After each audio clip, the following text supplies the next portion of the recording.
fading. We gotta go.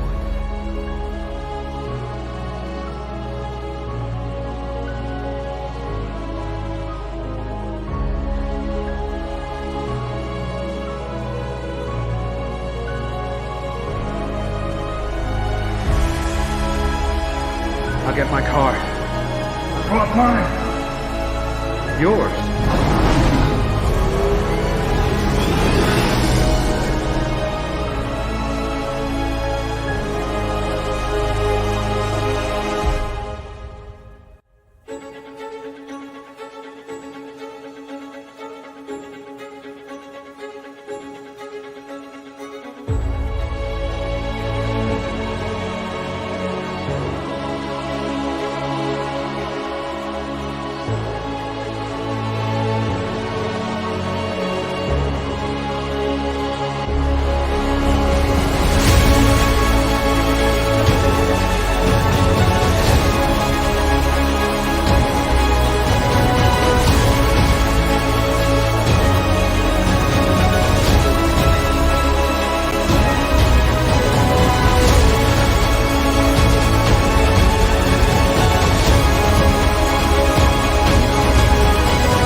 I gotta get me one of those.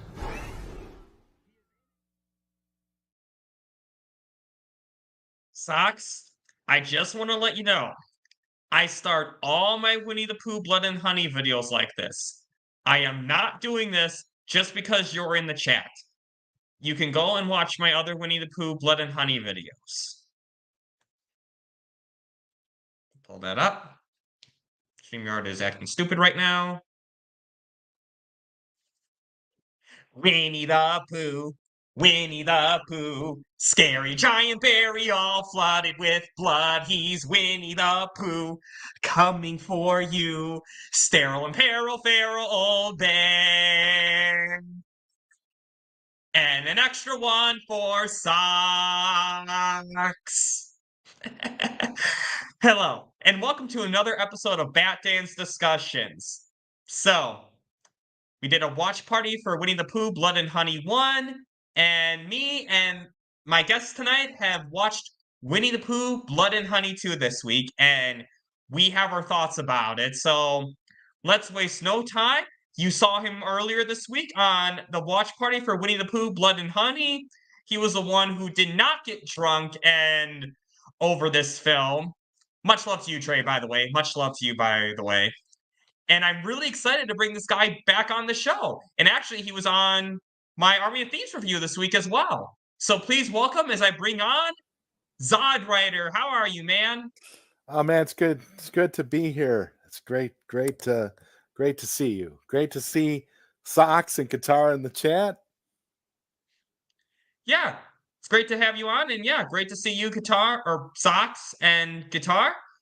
It's going to be a great show. And ZodWriter, you can attest that I start all my Winnie the Pooh videos with a song, right? Yeah, absolutely. Mm-hmm. Okay, just want to make sure that this is not, that Socks knows that I was not just trolling him there. Although I was a little bit at the end. But, yeah, so let's get started. So, I'm curious, your screening, did you see this? Yes. So, for those of you who don't know, and we'll talk more about this later on, we're getting a whole PoohVerse. We're getting Bambi, Pinocchio, Peter Pan, an Avengers equivalent, and I think it's called something like the Twisted Fairy Tale Verse or something like that. But it is called the PoohVerse for affectionately. I don't know. just like it's called the Arrowverse, even though there's other shows besides Arrow. So, but Yeah. what were your over thoughts on the Bambi teaser? I think Trey and Corey are going to want to steer clear of that one. Oh, come on. Trey loved the film. Trey, like Trey said, like this converted us into the horror movie genre. I love this film so much. That were Trey's exact words.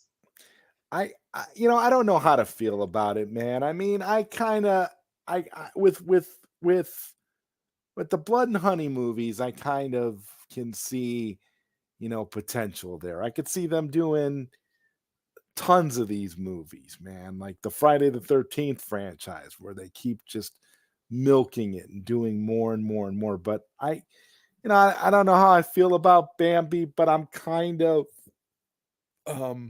intrigued to say the least. Yeah, it's gonna be a different director too. For those of you who don't know, this is not gonna be Frank. Oh my God, I cannot get this name wrong right now. This Yeah, is not gonna be you need to Rise Frank Waterfield. It's gonna be. I think he's like writing and producing it though, but it's gonna be another kind of smaller name director. Uh, the Twisted Childhood Universe is what it's called, and That's what I thought. yeah, and Bambi. It's gonna be Bambi the directed by a Reckoning. guy named. Yep, Bambi the Reckoning by Dan Allen. But the teaser was okay. I mean, you see like a story of two hunters, and then all of a sudden you just see Bambi knocking over a car. I mean, it was cool, definitely, but just enough to kind of get you intrigued a little bit. And it's sort But of but it looks like it's going to be another really low budget affair, to say the least. I think they're gonna stay in the woods. They're gonna make it really dark and gritty, and it's going to be and like you said, there wasn't much to the teaser, so it really is hard to it just till we get a full trailer. I'm kind of just like, I wonder how low budget it can be though, because I mean it's an actual deal. It's not like Winnie the Pooh who's part human, so you can kind of get away with some cheaper special effects. This is a yeah. deer. So it'll be interesting how they do that. So, but yeah, overall, I'm intrigued, and we'll definitely talk more about how we feel about the PoohVerse or the Twisted Childhood universe at the end. But right now, spoiler free. So how this is going to work is this is going to be we're going to have spoiler free topics and spoiler filled topics. And I want to kind of clarify what spoiler free is. I mean, we're going to talk about the plot of the movie. We're going to talk about things that happen in the movie.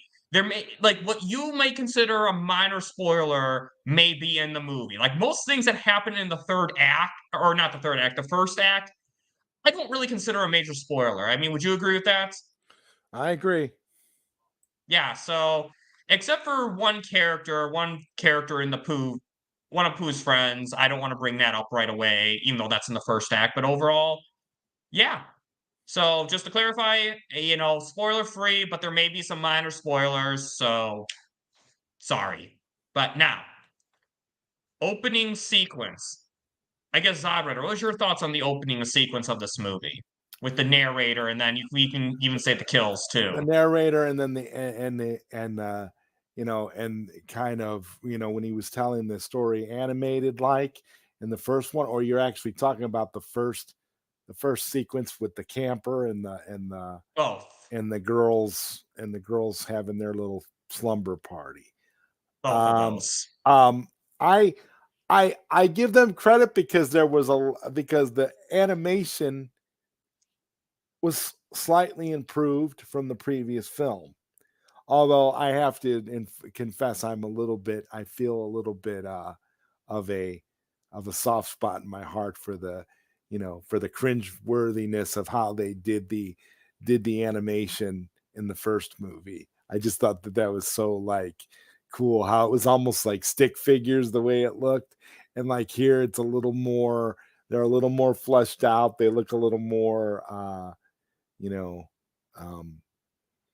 a little more animated, a little more comic booky kind of thing. But that whole opening sequence with those chicks, I don't know, what were they doing? Wasn't it like a Ouija board or something? I mean, Yeah, they were trying to summon the Pooh, Pooh and his friends. Summon Pooh and his friends, and they got exactly what they asked for. I mean, okay, not just with Winnie the Pooh, Blood and Honey, mind you. This is like with all these movies. It's like they want to like summon these monsters to their way, and then they're like, "Why is the monster here? I'm afraid right now." I'm like, "Here's an idea: summon the monster if you're not prepared Well, for it."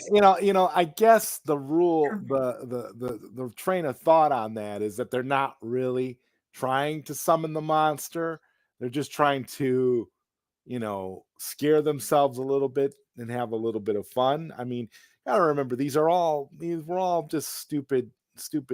Like, I guess they were supposed to be teenage girls. I don't know, trying to have a good time. But I mean, ultimately, uh, for an opening sequence, I mean, it was, it was serviceable. I mean, there was some carnage, and there was definitely some interesting kills, to say the least. And again, we're not spoiling anything by telling you this, because, well, it's sort of a foregone conclusion with this kind of film. So Wait, we were not supposed to tell anyone that people died in this movie. I mean, maybe people didn't want to know that someone died in the movie, in the slasher film. I mean, there's well, it's like people that were complaining when we did the watch party for Blood and Honey about the gore in the movie. Oh, it's too gory. Yeah.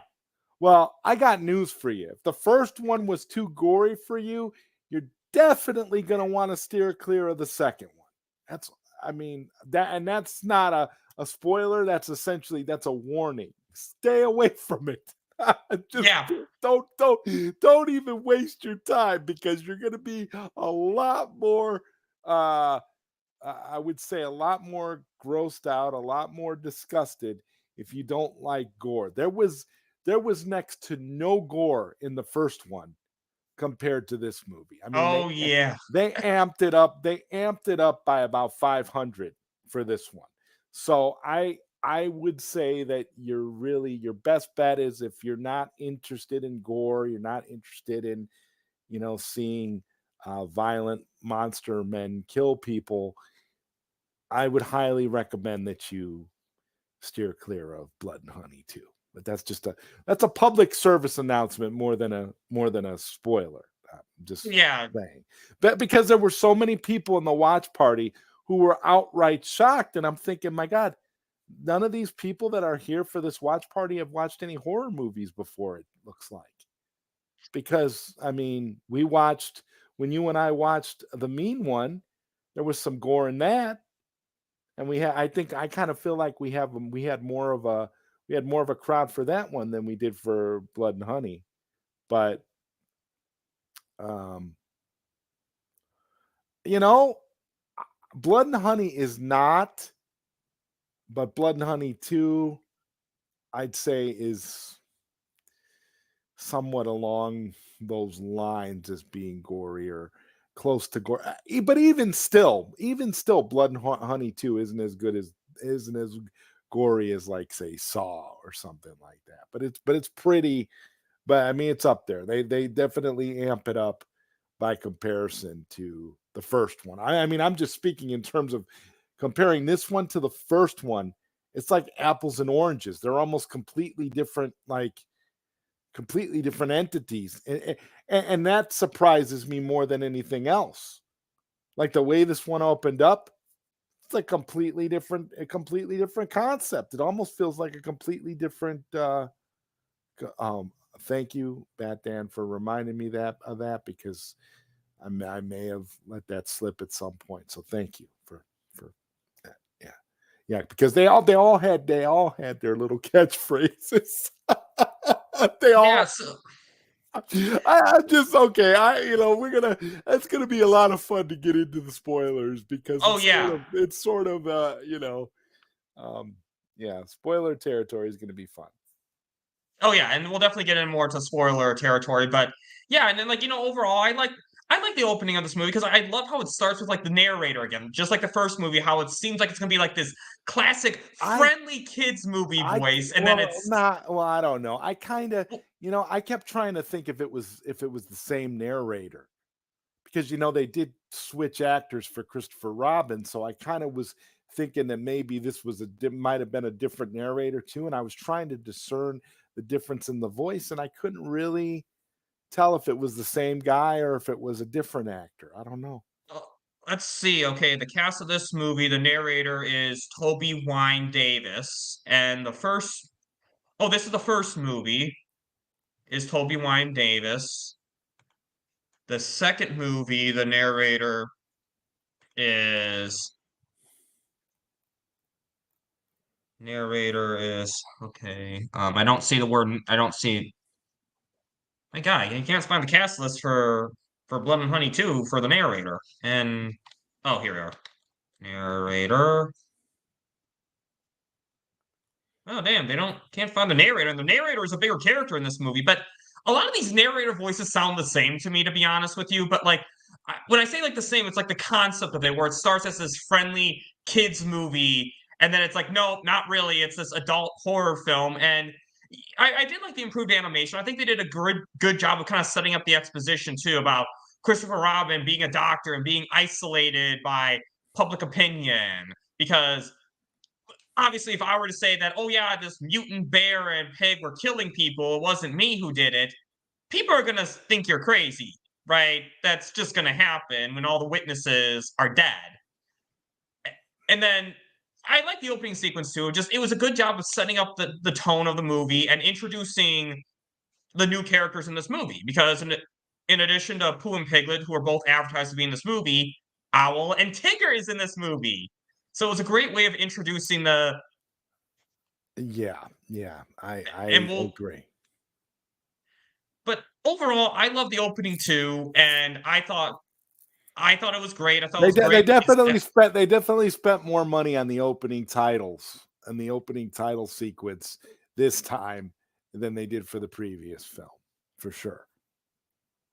Yeah. Oh yeah. I mean, it's obvious this film had a bigger budget. The bigger budget really shows in this movie, and really, this is a whole new concept. So the fact that it got enough of a following for them to do this says a lot, and I think it shows a lot of potential. They're doing the PoohVerse, so that tells you, everything that they're doing the PoohVerse. I mean, I wouldn't recommend Trey and Corey try to watch it. I'm not. Yeah. I would say that when we do the watch party for Blood and Honey 2, we've probably got to get, if we're going to get somebody else to watch it with us, I think it would have to be someone who's into horror movies. Because I don't think, here's the thing. I don't think Trey and Corey I don't think Trey will be as bored as he was with the first one. I think there's a lot more action, but I think he'll be just as indifferent, to be honest with you. Yeah, I mean, here's the thing. They were nice enough to watch the first one with me, and that was great. I'm not going to force them to watch the second one with me, even though we had a good time, the four of us together, but there'll be other watch parties. They are coming on though for Are They Dead Yet? They don't get a say in that one. They are coming on for Are They Dead Yet? That'll be fun. That'll be fun because you're actually in the film, so that'll be a different, a different dynamic. But this, but for this, I'd say that was what I was thinking the entire time I'm watching. I'm thinking that was the one thing that was popping in my head. How would Trey and Corey feel about this movie? And I was trying to, as I was going through it, I was like, okay, they didn't like the first one. So I was trying to think what would differentiate the two in a way that would make it more appealing to them. And if we were going to say that there's more action, what's up, Sin Havoc? We're going to say there's there's more action. But here's the thing. This movie takes itself even more seriously than the first one. If they thought that the first one taking itself seriously made it tough to get through, this one, and I don't know if this is a spoiler, but this movie kind of borrows some elements from Five Nights at Freddy's, which we'll get into. But I'm going to tell you now that I would say more from an entertaining standpoint. Just by the way that it opens up, it's a far more entertaining it's a far more entertaining affair, uh, just to get you in, to get you invested. And Batman, while we're still on the opening here, I want to mention something briefly that's really freaking bothering me. Okay. I don't understand how I've been noticing so many of these YouTubers that have been doing their reviews for these for Blood and Honey 2, starting out their reviews with, I didn't see the first one, but to me, if you start out your review saying, I didn't see the first one, I turn you off immediately because Yeah. I'm not interested in what you have to say if you didn't see the first film. What the hell is it with these people? And I'm talking about like horror genre themed YouTube channels where they review horror movies all the time. How the hell can you be a horror movie YouTube channel and not have seen Blood and Honey, but you have the gall to come out here and try to have an opinion on part 2? Get the hell out of here. You have no credibility whatsoever. You shouldn't have a channel, and all your subscribers should unsubscribe immediately. And that's real talk. I didn't want to, here's the thing. Okay. I have kind of I'm kind of with Batman where I enjoyed Blood and Honey to the point where I thought it was kind of glorious in many ways. Okay, I didn't hate it, but I understand why some people have issues with it. But at the same time, namely Trey and Corey, but at the same time, I was going to go to the theater to see Blood and Honey 2 regardless, because Batman and I had such a good time with the first one. So regardless of what, where's your credibility? How do you go into watching the second movie in a franchise without watching the first freaking movie? This bothers me to no end, and I swear to God, anybody that does this, you're scum. You don't deserve to be on YouTube. You don't deserve to have a social media platform. Get the hell out of here. And yeah, I'm saying it. And if anybody's got a problem with it, yeah, especially with all these paid reviews and stuff, this is the thing, people don't watch movies anymore, Batman. That's the thing. They Yeah, don't no. watch movies. You didn't watch. You cannot tell me that these people actually watch movies. And I don't want to make this about Rebel Moon, but let me just say that this gets me even more suspicious about these people, because it makes me realize, well, if you're just paid to write a review over a movie that you didn't actually watch, I can't with these people. It just enough is enough, man. Yeah, I agree totally, because I'm not someone who normally thinks that you should have to do prior, like, homework or have a syllabus to watch a movie, but you do need to watch the movie in a series, the other movies in a series. I get not seeing, like, the comic books, not that this movie has that, but, like, I get that, Batman. but the movie, you have to see. Batman. Let's give an example. When Trey and Corey were doing a watch party for what movie was it? Godzilla versus Kong. What did you do? I watched all 3 movies prior to, because I refuse to watch movies not in order. I cannot, I just can't do that.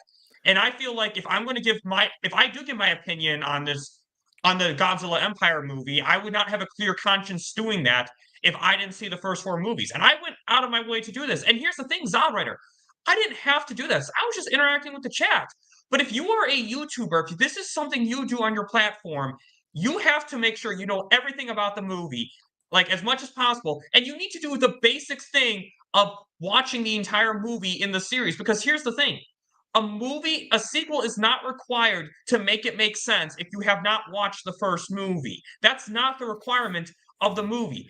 Like, even Zack Snyder, with Zack Snyder's Justice League, even though he has said that his movie is not canon to the DCEU, he still said that it continued on the story of Man of Steel and Batman v Superman. So it's still, there's references in those movies, and where that if you're a YouTuber, you cannot review the movie.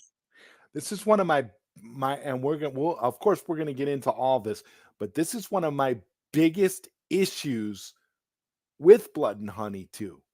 Blood and Honey 2, if you think about it, and you'll know what I'm saying here, actually accommodated these pieces of crap that didn't think they needed to see the first movie. You mean like this? Oh my God. Yep, I had a topic for this. So I feel like, you sons of bitches, you went out there, you couldn't even be bothered to watch the first movie, and not only did you skip the first movie, but the director gave you an out, gave you a reason to be able to say that, actually allowed you a free pass for not seeing the first movie. Oh, it's okay. It's okay. You don't need it. It doesn't really count. What I don't like is that this kind of invalidates the first movie, and it pisses me off because I thought the first movie was really well done. I actually liked it. I enjoyed elements of it. But you see, here's the thing. I understand why. And the main reason is the bigger budget. They got a much bigger budget for the second movie. So for the second movie, they were able to do more with the visual effects. They were able to make the creatures look scarier, the monsters look scarier. They were able to do a lot more. And so to kind of compensate for that, and the budgetary difference and the vast difference in the look of characters, they decided to go this route.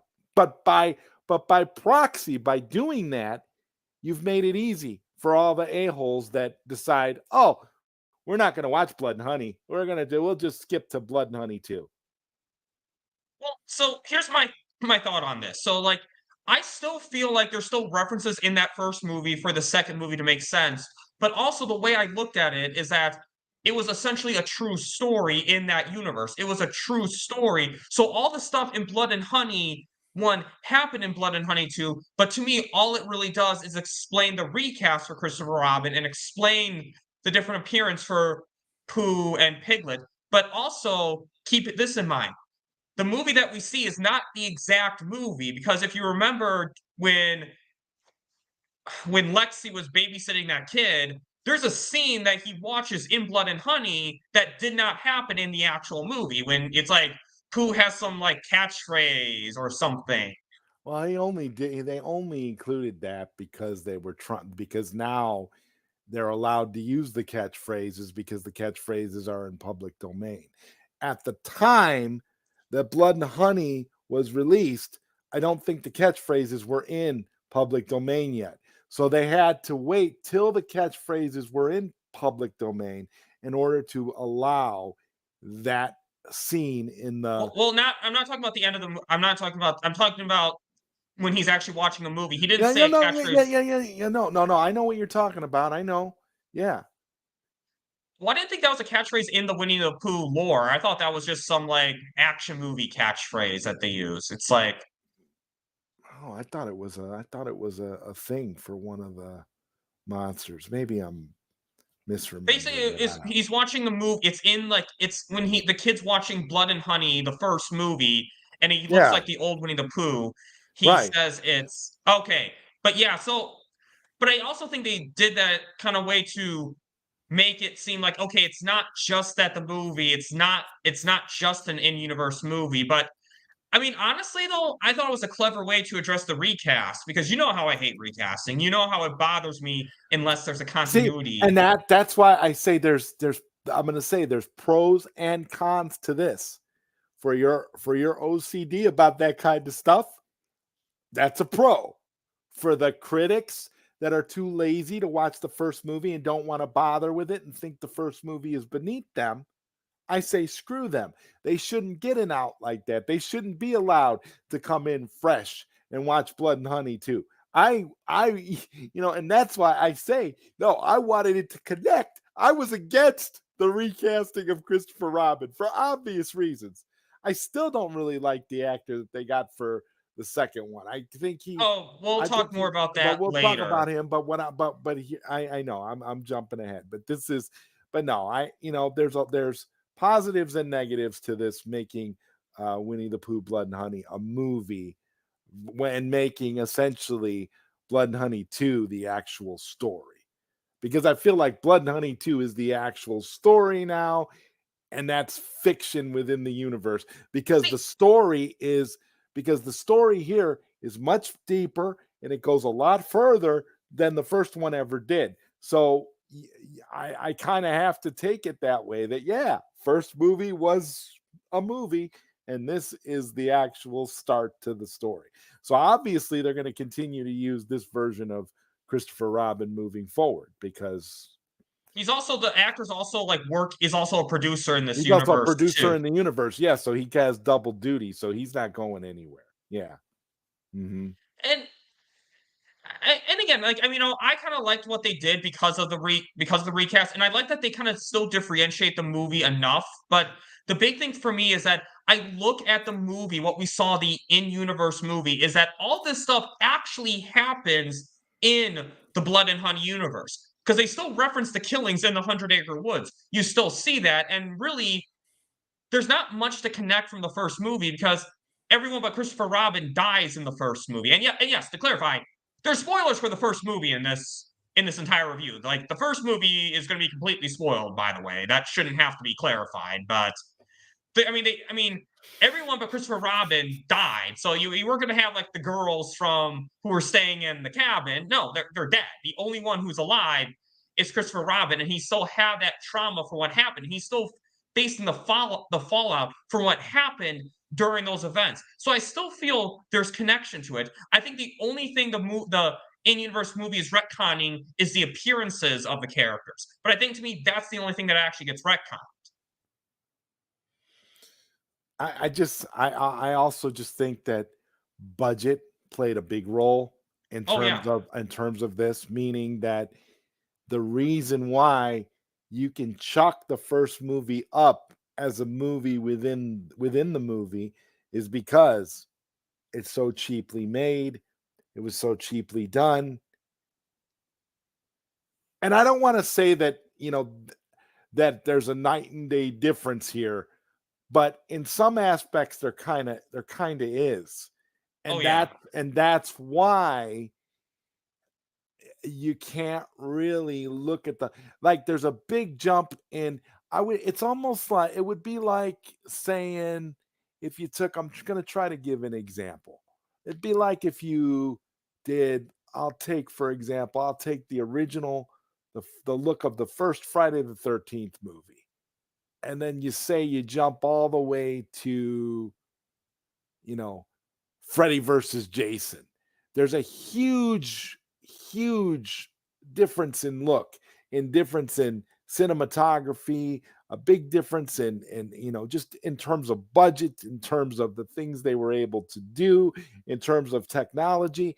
There's a lot of that in this movie, and there really is a big jump. They got a big jump with the budget that they had for this movie. I don't know what was the budget for this one? Wasn't it pretty? I mean, what was it like? Because they advertised 5 times the budget when they first announced this movie has a bigger budget. They said 5 times the budget. So let's see. So it was $1 million. What the budget for the first one was below $1 million, wasn't it? Well, the budget is having a budget of around $500K. That's it. And the first one was 100,000. Yeah, and the first one was 100,000.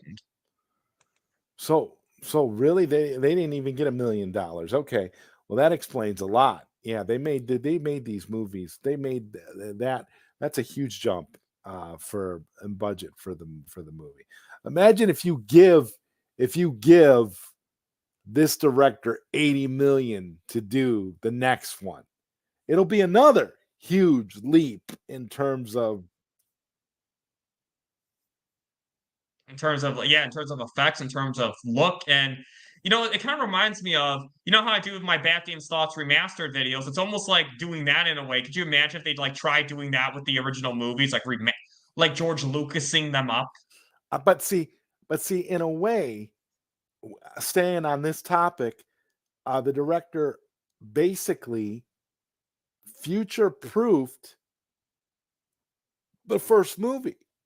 Regardless of what happens, the look of the effects, the visuals, and all that, the aesthetic is only going to continue to go up. It's only going to continue to improve from here. So I think he did a good thing ultimately, because he can now still include the first movie.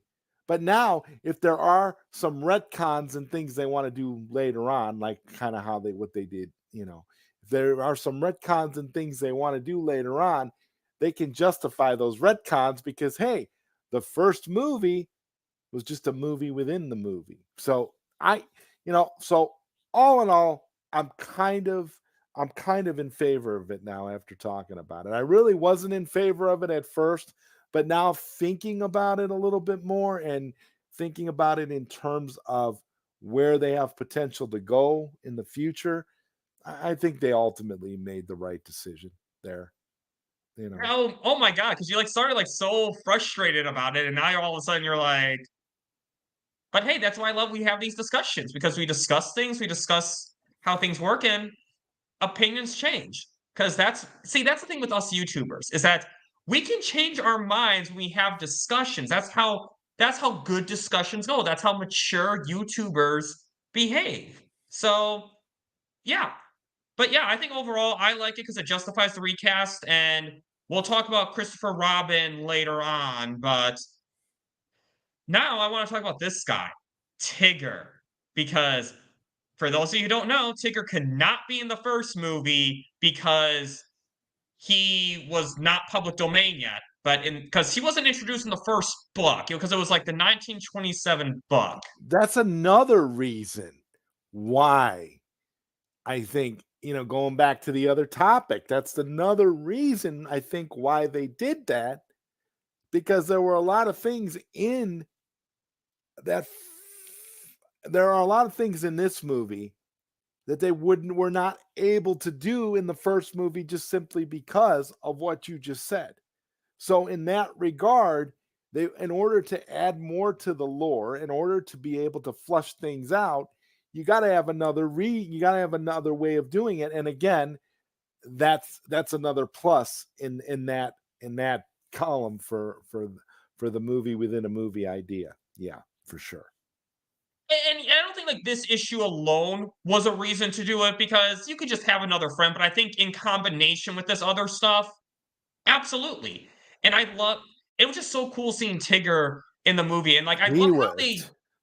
Tigger was just straight up savage. He really was. I mean, this character, I mean, you talk about a harsh, heartless, merciless villain. I mean, goodness.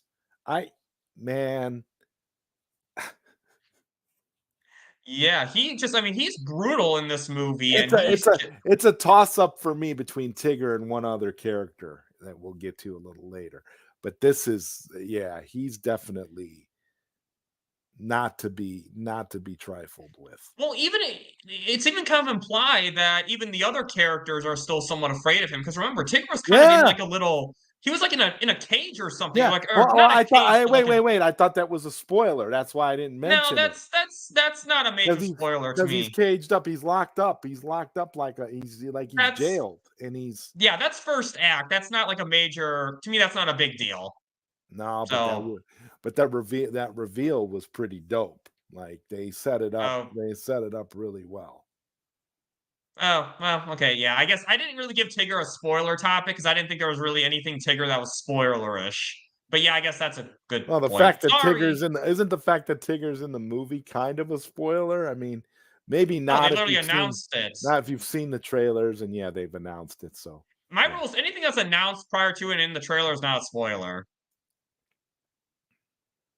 So we can say that Owl's in the movie too, because they literally announced that he was going to be in the movie. Well, okay, then it's a toss up for me between Owl and Tigger as to who the most menacing characters are.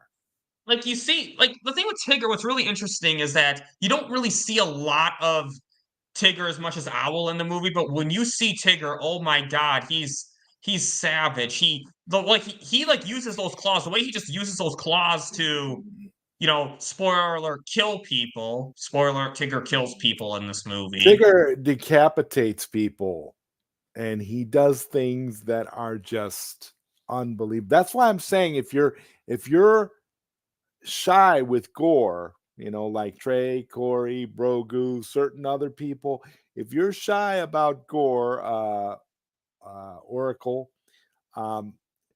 this is not the movie for you. Okay. Oh yeah. I cannot stress that enough. This movie amped the gore up by like 500. It's not, there's no gore in the first movie compared to this one. I'm just putting it out there right now. Yeah, there's not. The first movie was like a high school play compared to this one. Okay, so you're not, if you couldn't handle the first one, okay, well, good, Brogu. I thought maybe I couldn't remember if you were one of the ones. I just said that because you're in the chat. I couldn't remember if you were one of the ones that had an issue with the gore. But yeah, there is, I mean, and Tigger alone, every time he's on screen, almost every time he's on screen, gore will ensue because he is not anybody. He reminds me kind of like from the first Planet of the Apes movie, the first one with Rupert Wyatt, the first one, of the Matt Reeves. It's called the Matt Reeves Apes trilogy, but Matt Reeves didn't even direct all three of them. The first one, where that one ape was just really like savage and mean and didn't care about hurting and killing. Tigger is by far, he's on that level. Like he is just the devil. Like I would not want to cross him. I honestly feel like if I were to cross him, I think I would just throw myself in front of a bus because that would be less painful than having to deal with whatever he's going to dish out. Oh yeah, totally. I mean, again, with those claws, he's brutal, and like no matter where you are, he can get you. Like there's people think they're safe, and nope, there's Tigger, and like one thing I think that's really cool with this movie is that they use the fact that they're part animals a lot more. Like you see them with their speed more, and tigers are fast, people. Tigers are fast. Like you cannot outrun a tiger. Like if a real life tiger is after you, like what do they say? If you're fighting a real tiger, what like do they actually have a survival technique for that? Because it's not outrunning the tiger. You're not outrunning the tiger if it's after you. But I forget. It's like maybe you're supposed to stay still. I don't know. I thought it was something. Yeah, I thought it was something like that. But obviously, since these are part human too, they're not gonna. If you're standing still, they're gonna be like. And that I don't like. That we'll get into. That I really don't like. But we'll get into that. I don't like what they opened up in this movie. I have major issues with a lot of this stuff, but we'll get into that. But yeah, no, he is not someone that I would want to be anywhere near. Like, oh my God.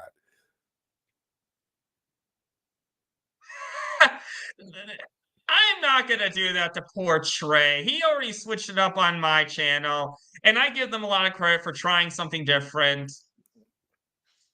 And honestly, I still love we couldn't do that. We couldn't do that anyway because you got to watch the movie on your own. You can't. It's not like we can stream it to each other. So yeah, so there'd be no way to switch it up. If he's setting up to watch Godzilla versus Kong or Godzilla X Kong, he would have to cue that movie up. So it doesn't.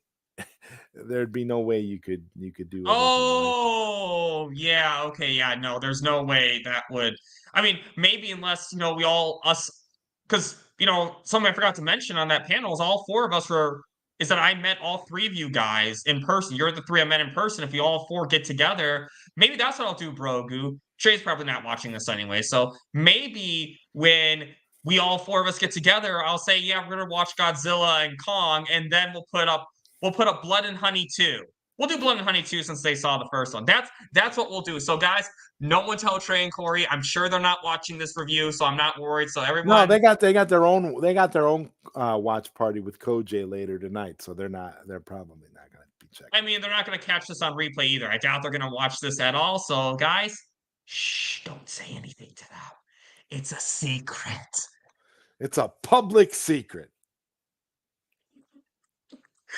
But overall, yeah, I really do love Tigger in this movie. He's just badass in the voice. Because again, now that Pooh already broke the ice about not talking in the first movie, there's no reason to have the characters all of a sudden be mute again.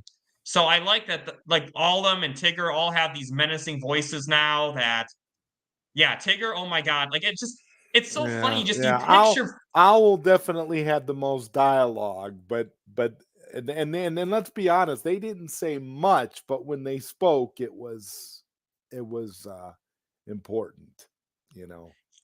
See, Owl was the real, like, tactician, I felt like, in this movie. I don't know, like, it felt like... He kind of reminded me of a Klingon from Star Trek, from one of the later Star Trek movies, The Undiscovered Country. He kind of reminded me of General Chang. He was very much the tactician. He was very much the strategist, and he was scary as hell too. Like at that one scene where he's like, "I'm watching you. You have nowhere to go." Like when he was talking, I think he was talking to what's her name? Lexa, I think. Lexi. I think he was talking to her when he was like tracking her while she was trying to get away. Well, that brings up a good point, though, ZodWriter.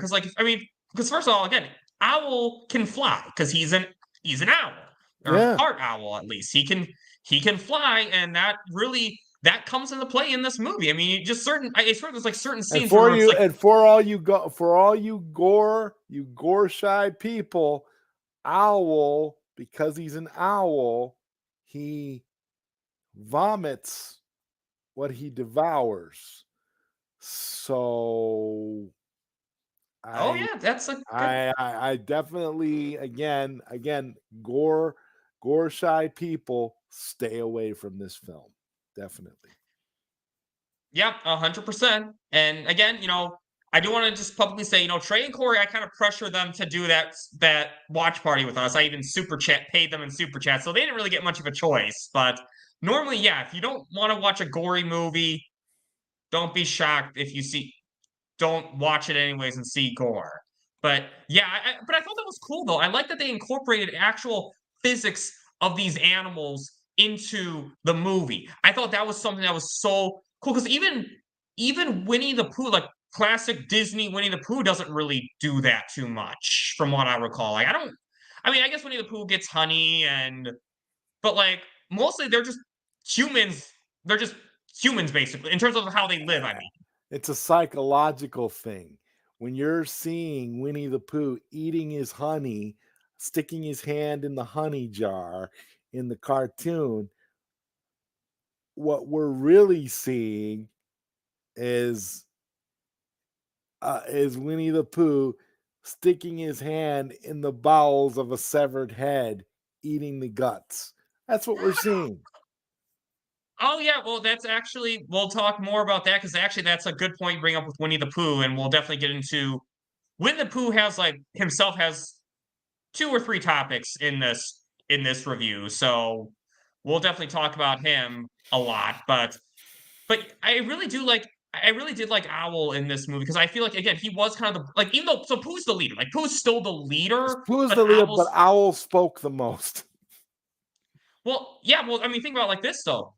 In Zack Snyder's Justice League, Darkseid's the leader, but as the leader, he's not the one you're going to see most of the time, because he's doing, leadership. The leader doesn't make themselves the first line of defense. So I actually like the fact that Pooh's not the one who spoke the most. Owl was like, if you want to use a Snyder cut way of looking at it, Owl was more like Desaad. Yeah. Tigger was Steppenwolf. Owl was Desaad, because Owl definitely had in Pooh's hierarchy, Owl was the one who was was like the middleman, whereas Tigger's could speak in his ear and could give him, could tell him what, the best course of action would be next, and could offer his advice and that kind of thing. It could be, but it was just really, really brutal, though. Owl was something else. Definitely a standout character in this film. Yeah, 100%, and a very gruesome voice, and just another scary character. Just very, and again, I think he used his claws too, because owls are brutal. People don't realize that owls are pretty damn brutal. They eat other birds. I think, do they eat other owls too? I thought owls were cannibals and ate other owls. Is that I true? think that's what I think they do that as well. But Yes. they're not. But owls are not nice creatures. That's for sure. And how he's depicted here is on point. It's, I mean, you're getting into the brutality of what these animals actually are in this movie. We're made to see them because we see these creatures. In our world, we see them domesticated and if you go to like a petting zoo.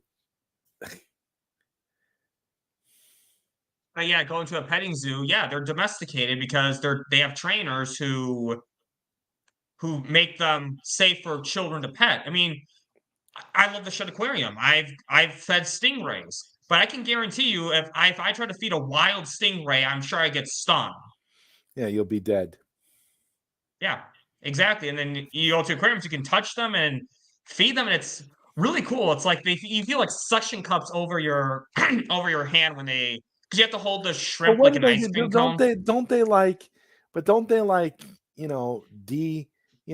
Like defang them to the point where Yeah, they can do their suctioning on you. They can do all that, and it won't kill you. They can't, because they can't harm you, because that part of them has been removed. So they've been domesticated. yeah, exactly. Like, but that's why it's safe. That's why again, I can just pay $5 to feed a stingray, where if I try doing that in the wild, I get stung. And that's the point you were making though with these animals, is that these are wild feral animals. Is that in the first movie, Christopher Robin brought them food, so they're all nice and friendly, although not completely. But still, now they don't have their food anymore. They ate Eeyore, they ate Survive, and now, and again, the base of the plot point of this movie, this is first act, is that enough people believe Christopher Robin that they're just taking the fight to them. That's basically what happens. Is that enough Right. people? You have that group of hunters that goes out to hunt them down, which is to their detriment. But then again, what can we say? I mean, People, and let's be fair, in horror movies, do people ever use common sense in horror movies? but it's like they just went out to hunt because they wanted to hunt. That's the thing I don't get. They wanted to hunt these creatures down, and it's just like, wouldn't normal people want to stay as far away from them as possible, Well, but be prepared in case they had to face them, not literally go out there trying to hunt them down like they were doing. Like that well, was at least they got guns. At least they had guns, and they had a reason to think they could have taken them. That's what me and Corey kept saying on the Blood and Honey in the first film. Pooh wouldn't get anywhere near us because boom, that'd be the end. How many bullets does it take to kill a bear though, or a tiger? If you shoot him in the right place, you only need one to kill. You only Okay. need one for the kill shot if you do it right. Yeah, if you do it right, because I know, like, I think like a bear, if you shoot it somewhere on the side, it could survive a lot more than a human could, because it has lots of thick layers of. Oh yeah. Oh yeah. You're not doing that. You're gonna go for the head, or you're gonna go for a spot where you're not gonna have that situation. You don't want to take that risk, because if you do that, all you're gonna do is make it mad, and it will kill you. Well, they actually did try to use like animal traps on them, and that didn't work. They even had like little animal traps set out. Yeah, they're not stupid. They're not gonna fall for that. And I mean, to be fair, a lot of these hunters wouldn't realize that they're that smart. I mean, if to them, they're just animals. Well, I want a lot of these hunters, of course, don't realize that they're not just animals. They're half breeds. They're not animals. They're animals and human. So they're, so they're going to be a lot smarter, and they're not Yeah. going to fall for the stupid traps that these idiots were laying out. That was the other part of it. Like, no, what are you doing? But whatever. But yeah, that's the thing though. That's just real life stupidities. I think there would be people that stupid in real life. People like you gotta remember, people are not always smart in real life. People are smart in real life, the world would be a lot better place. But now let's move on to Christopher Robin's parents. And to be honest, I like those guys because so for context, Christopher Robin is hated by most people because most people think he's lying, or are convinced that he was responsible Are for you those. gonna mention the scene with the car? Yeah, I am going to mention the scene with the car. That is definitely coming up. So, like most people think Christopher Robin murdered a lot of people in the woods, and the parents are loving and supporting of Christopher Robin despite the hardships that even they have endured because of it. Because good parents love their kids for better or for worse. And I'm glad I already brought up the car because I think Christopher Robin's car was damaged. They were fixing it, but then on the side they wrote Murder. murderer. Yeah. And his dad was working hard so Christopher Robin wouldn't see that because he did not want his son to go through that. Most of his parents' scenes were okay. His parents are kind and nice and whatever, what you'd expect, but a lot of their scenes were just like boring in between kill kind of kind of scenes. They were short enough that it was okay. They didn't like drag out because Right. They didn't have any long epic scenes, but the thing is that yeah, it just kind of was like a lull before a major kill. Because I think there was like one scene where you got the parents, and then you got a scene where immediately where somebody was getting decapitated. So it sort of set up it set the movie up where any scenes like that where they were kind of like slow dialogue scenes were just placed there. These are just placeholders in between kills, basically. and you do need scenes like that in horror movies because you can't because like I think you do like the audience needs like a break from that stuff. Like you need like that little bit of relief at a certain point. Well, yeah, Just kind of but I mean, you could telegraph exactly why they had certain scenes, why yeah. they had them placed in certain. I mean, it just felt very formulaic to me. Being a horror movie fan, like I could understand exactly why they chose to put this scene here versus this scene here, and yeah, it was just because this was, by all accounts, almost nonstop kill, kill, kill, kill, kill. But you had, those brief moments with his like one wonderful, make me cookies kind of parents that you have in this universe. And it's kind of hard to believe, that you got that kind of support. And and again, it's nice to see how Christopher Robin's parents supported him throughout this ordeal. Yeah. And again, that's how good parents are. And that's what shows why they're such good parents is that they did support him. And even supporting him through his therapy and all that. And that they're genuinely good parents in this movie. And I have huge and again, you're right, Zara. Their scenes are mostly slow, but I did like those characters. And now I kind of want to bring up the Five Nights at Freddy's moment that you were wanted to talk about. Oh, jeez. So yeah, so basically in this movie, like Five Nights at Freddy's, like the big family member that he wants to protect is his sister. And I'm gonna say this right now, ZodWriter, this brother-sister relationship was still way better than Five Nights at Freddy's.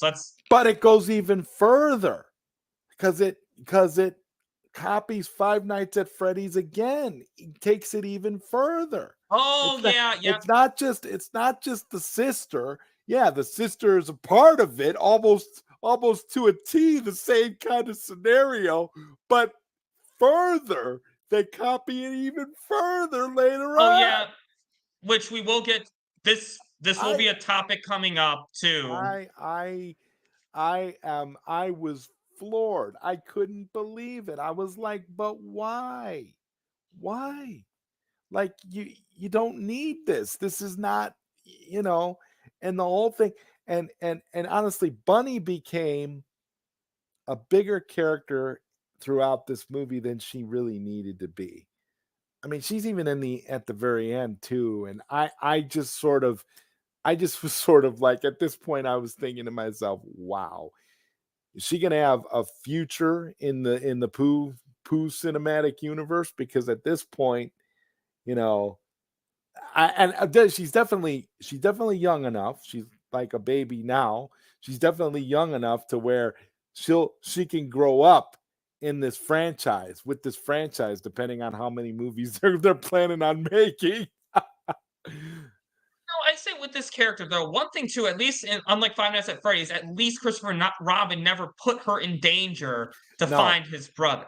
no, So no. He didn't like deliberately put her in danger the way in Five Nights at Freddy's. Yeah, there was oh, wait, deliberate aspects where she could have completely avoided putting her in danger. And yeah, Bunny is definitely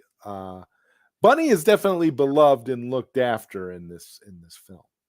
and I think the whole point of her character, honestly, was to give Christopher Robin someone to save, someone to be in danger. But see, he's got his who is that? His girlfriend or fiance, whatever she Just is. friend. Just She's just a platonic friend. really, I thought that was kind of setting up a romantic thing. I don't know. It might have been setting up a romantic thing, but in terms of this movie here, they're just platonic friends. Could something be set Oh, up? Maybe, but I don't know. because I was getting girlfriend vibes from because the Lexi. reason because even when she's babysitting the guy, she called her boyfriend. She said, "No, he's my friend." And again, I'm not saying they don't like each other. I'm not saying that. I'm saying that right now, at this present moment, they are platonic friends. Do I think there's more between them? Absolutely. Oh yeah, they're definitely gonna bond, especially by the end of the movie. I think it sets up the potential for whatever their relationship will be moving forward for sure. Because Yeah. you can't go through seven types of hell like that and then not have some sort of unbreakable, thing bonding the two of you. So yeah. And we'll definitely get more to that later, but I mean, in terms of to me, Bunny didn't ruin the movie for me. I feel like she was just I liked her bond with Christopher Robin, and and she wasn't an annoying character. She wasn't. I think she served the purpose that she needed to in this movie, and I think that's all I can really say right now with this character without getting into spoilers. And just to clarify, she's going to have a spoiler topic too, so we can get into a lot of the spoiler niche with her later on. But I think for spoiler free, to me, she serves the purpose that she needed to serve. And just so you know, guys, we have one, two, three, four more topics before we get to the spoiler section. And so now, speaking of Christopher Robin's friend, Lexi, I'll tell you this, ZodWriter, when she picked him up at therapy, and I kind of said this on the watch party, I was so confused when I saw her on the left side. I'm like, oh, right, they're in England. They drive on the left side. They even their cars, the steering wheel's on the left side. That kept throwing me off the whole movie because it's so ingrained in my brain. America, we drive on the right, but not every country in the world does that.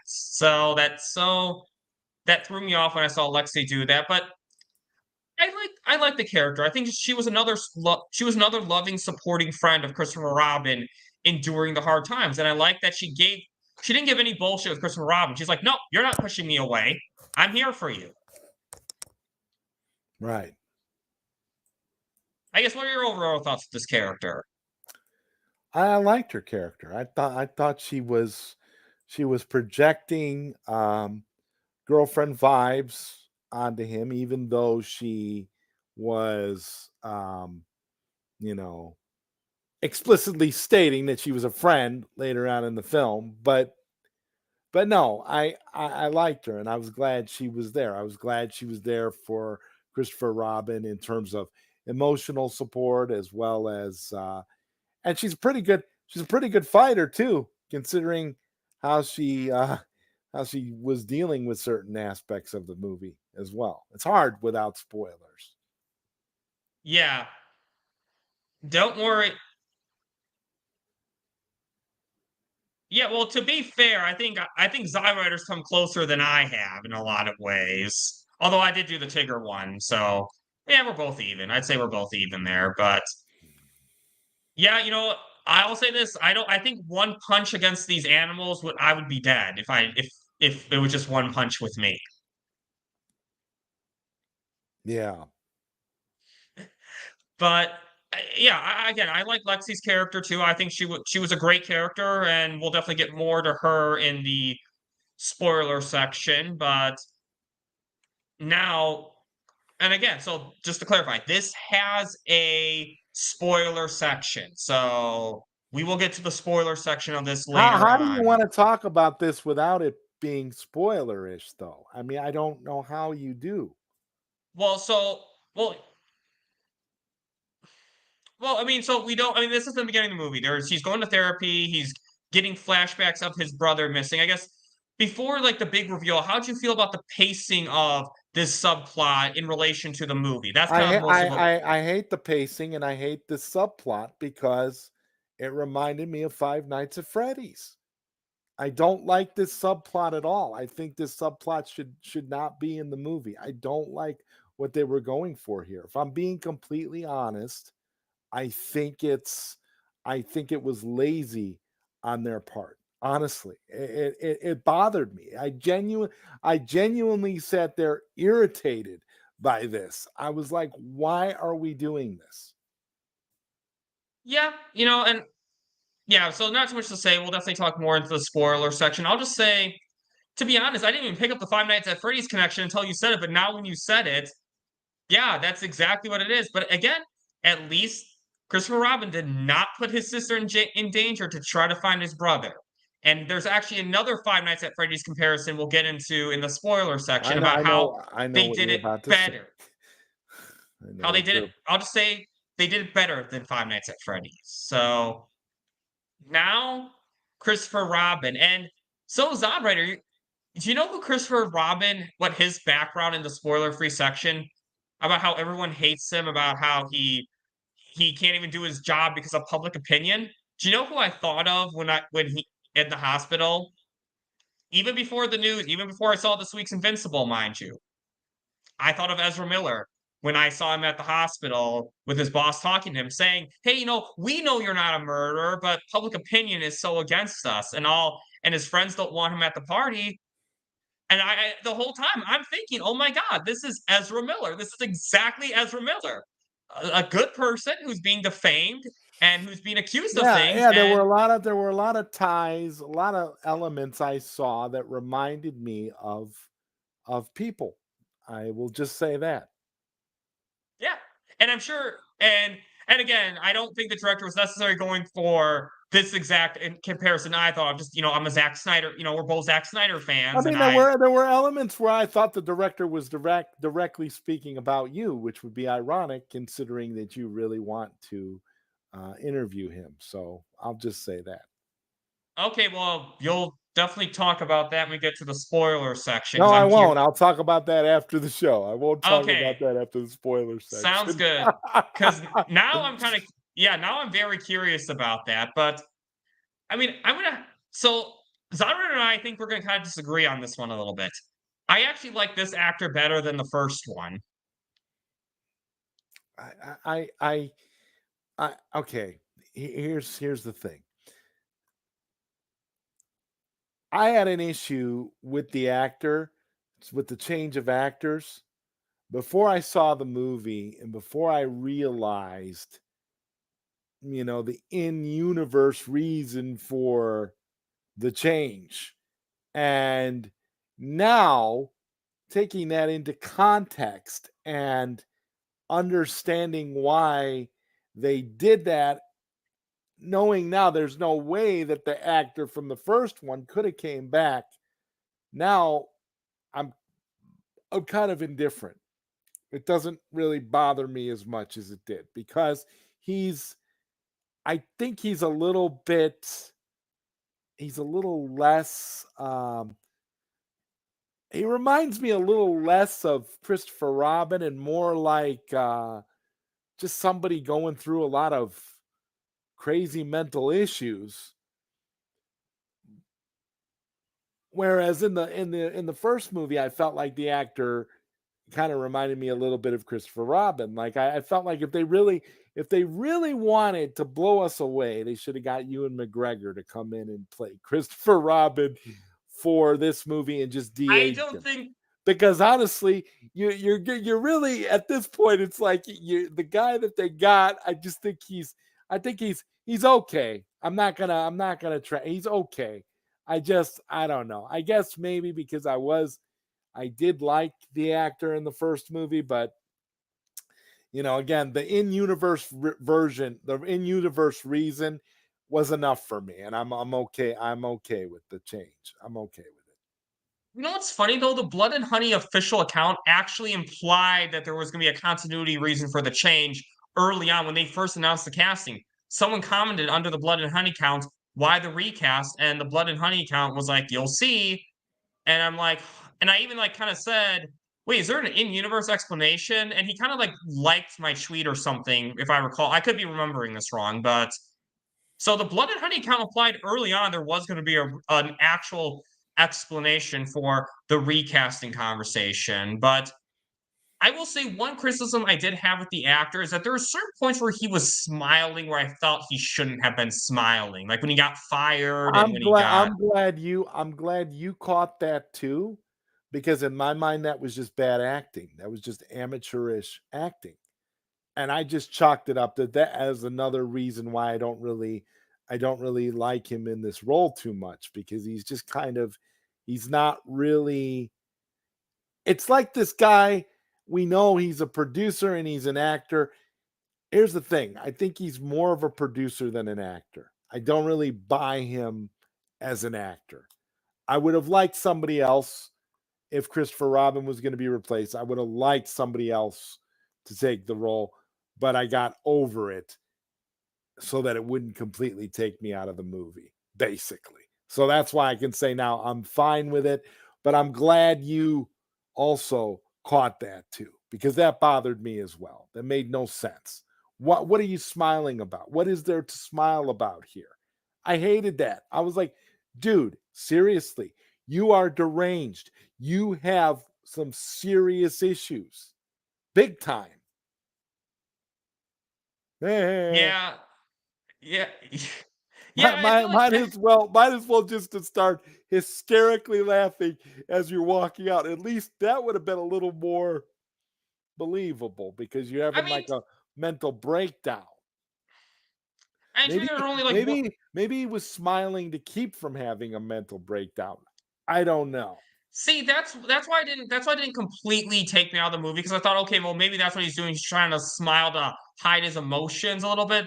And it was one or two scenes, so that's why it didn't completely take me out. But that was a criticism I had.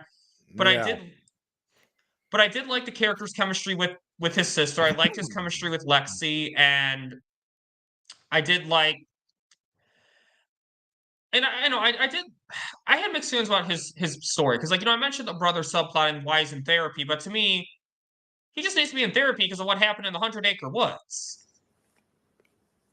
Like that was enough. yeah, That's enough to and then me. he's got an interaction with somebody else in the hospital that I thought was a little bit weird too, but it sets up things. And I mean, it's very difficult to talk about this movie without getting into spoilers, to be honest with you. Yeah. Which don't worry, there's only one more spoiler free section after this. So now let's go on to Winnie the Pooh, spoiler free. And I'm just gonna say spoiler free.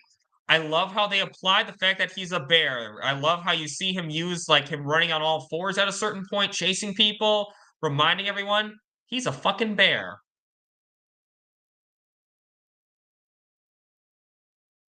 I guess yeah. He should be a bear. I mean, I don't.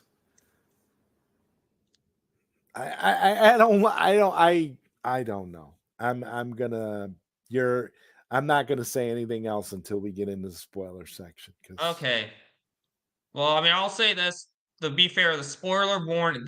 they did say crossbreeds in the first movie. That was always a thing with them, but now, so just quick warning, spoiler here. So if you have not seen this movie, be warned. Oh, please, I swear all the time on this channel. Much love, Sin Havoc. Much love, Sin Havoc. So if you have not seen this movie, or you leave now unless you don't care about spoilers, in which case, you're welcome. See spoilers in 5, 4, 3, 2, 1. Pooh says, "Oh bother," and we'll get into that later. So now the reason I didn't bring Piglet up in the spoiler-free section, because they sort of kill him, but don't really, I guess, in the first movie. He gets hit by a hammer. They don't really explain him being alive, and then they killed him off in like 2 minutes. But Dan, the first movie is a movie within a movie. So we kind of have to be very, very loose. We can kind of be very, very loose with some of the things that actually happened to the monsters in the previous movie, because we know the way movies take creative license and make changes to things that actually happened. Because a lot of times the filmmaker doesn't really know, because the filmmaker wasn't actually there. So I kind of take everything that happened in the first movie as a result of the second movie with a grain of salt. That's a fair point. That's a fair point. I still like to say that most of this happened. That's what I think. That most of this. I don't think Sox so. did that to himself, though. But yeah, see, I go back and forth on this. It's like CW, when they did the Crisis on Infinite Earths crossover, and then they merged the Earths, and then they retconned everything. And I'm thinking, okay, so what's the continuity of all these shows now? Of Flash, of Supergirl, where everything, like how much continuity is there now between the previous seasons? Because now it's like they can retcon everything they want, and then Arrow, they brought every single character back from the dead. So it's always weary when you do that. So, and they do have a healing factor too. So even if you want to take, so see, that bothers me too. You're turning them into super villains, giving them Wolverine's super healing factor to be able to. I mean, there were so many issues I had with the way that they tried to twist the story around. And yeah, I looked at Piglet and I'm like, well, it's because Piglet didn't really get killed in the first movie, because the first movie was just a movie. So we don't know what happened to Piglet. yeah. So yeah, that's a good point. And I don't think we needed to see a lot of Piglet because we saw him in the first movie. I'd rather see, if you have limited screen time, I'd rather you focus on the characters we haven't seen. Right, they actually could have kept Piglet out of this movie completely. Oh yeah, they could have, because he literally is one scene in the beginning. He's killed by a hunter. Even the hunter gets him, and that's all we see of Piglet till the very end, when they imply that they're bringing him back to life. Yeah, they have these Frankenstein like ambitions, and it's so twisted, guys. It really is. I mean, it's. Yeah, and we'll save that topic for the very end, because I feel like once we get there, that's going to be like our longest topic. So Yeah. now Helen Bunny, spoiler filled. What are your spoiler thoughts with this character? The majority of the scenes with Bunny were very, very sweet and nice. There's literal scenes where Bunny and Christopher Robin are playing. There's scenes where he's hugging his sister and he's tickling his sister. There's scenes in the movie that really show the dynamic of the relationship between Christopher Robin and his sister. And what I love is, again, as you pointed out earlier, he doesn't put his sister in harm's way. So, everything that you see, I mean, and my favorite scene with Bunny is the scene at the end. Oh yeah, I love that scene where she throws out the toy bear and The toy hugs. bear that she loved throughout the film, right? She loves that toy bear. That bear was like her prized possession. And then at the end, you see her throw it out and says she doesn't need it anymore. Yeah, because see, and this is what really takes the first movie to me above the second movie is the emotional scenes in this movie. Is that this movie has really good emotional scenes that you don't really like. There's some good emotional scenes in the first movie, make no mistake, but the No, second one has this movie takes really, itself really seriously. I mean, it delves deep into the psychological trauma and the aspects of like, I mean, wow. yeah. And that's what I really liked about this movie. And yeah, you're right. Christopher Robin did not ever put his sister in danger for this movie. I mean, I don't think he was. I don't think the director was copying Five Nights at Freddy's. I really do think that was just a coincidence. Even though, also, the movie stars a bear, a killer bear.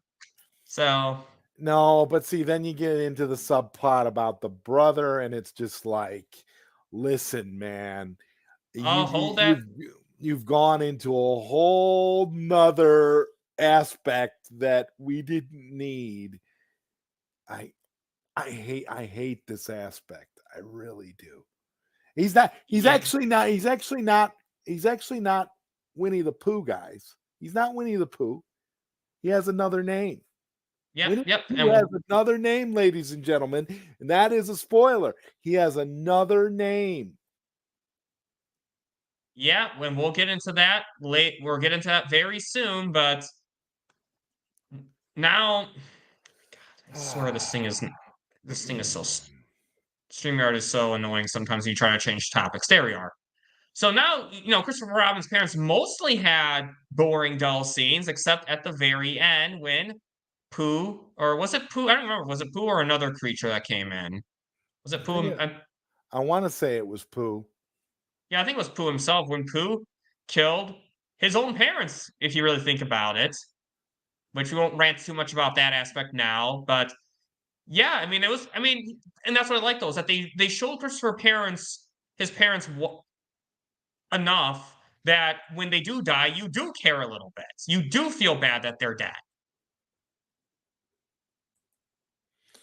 Well, yeah, I mean, they were definitely, in my opinion, they were definitely the most important characters to die, since Lexi survived and Christopher Robin survives, And Bunny. and Bunny, of course. But I think, you know, that that carried some emotional weight because they actually had sweet scenes throughout the film.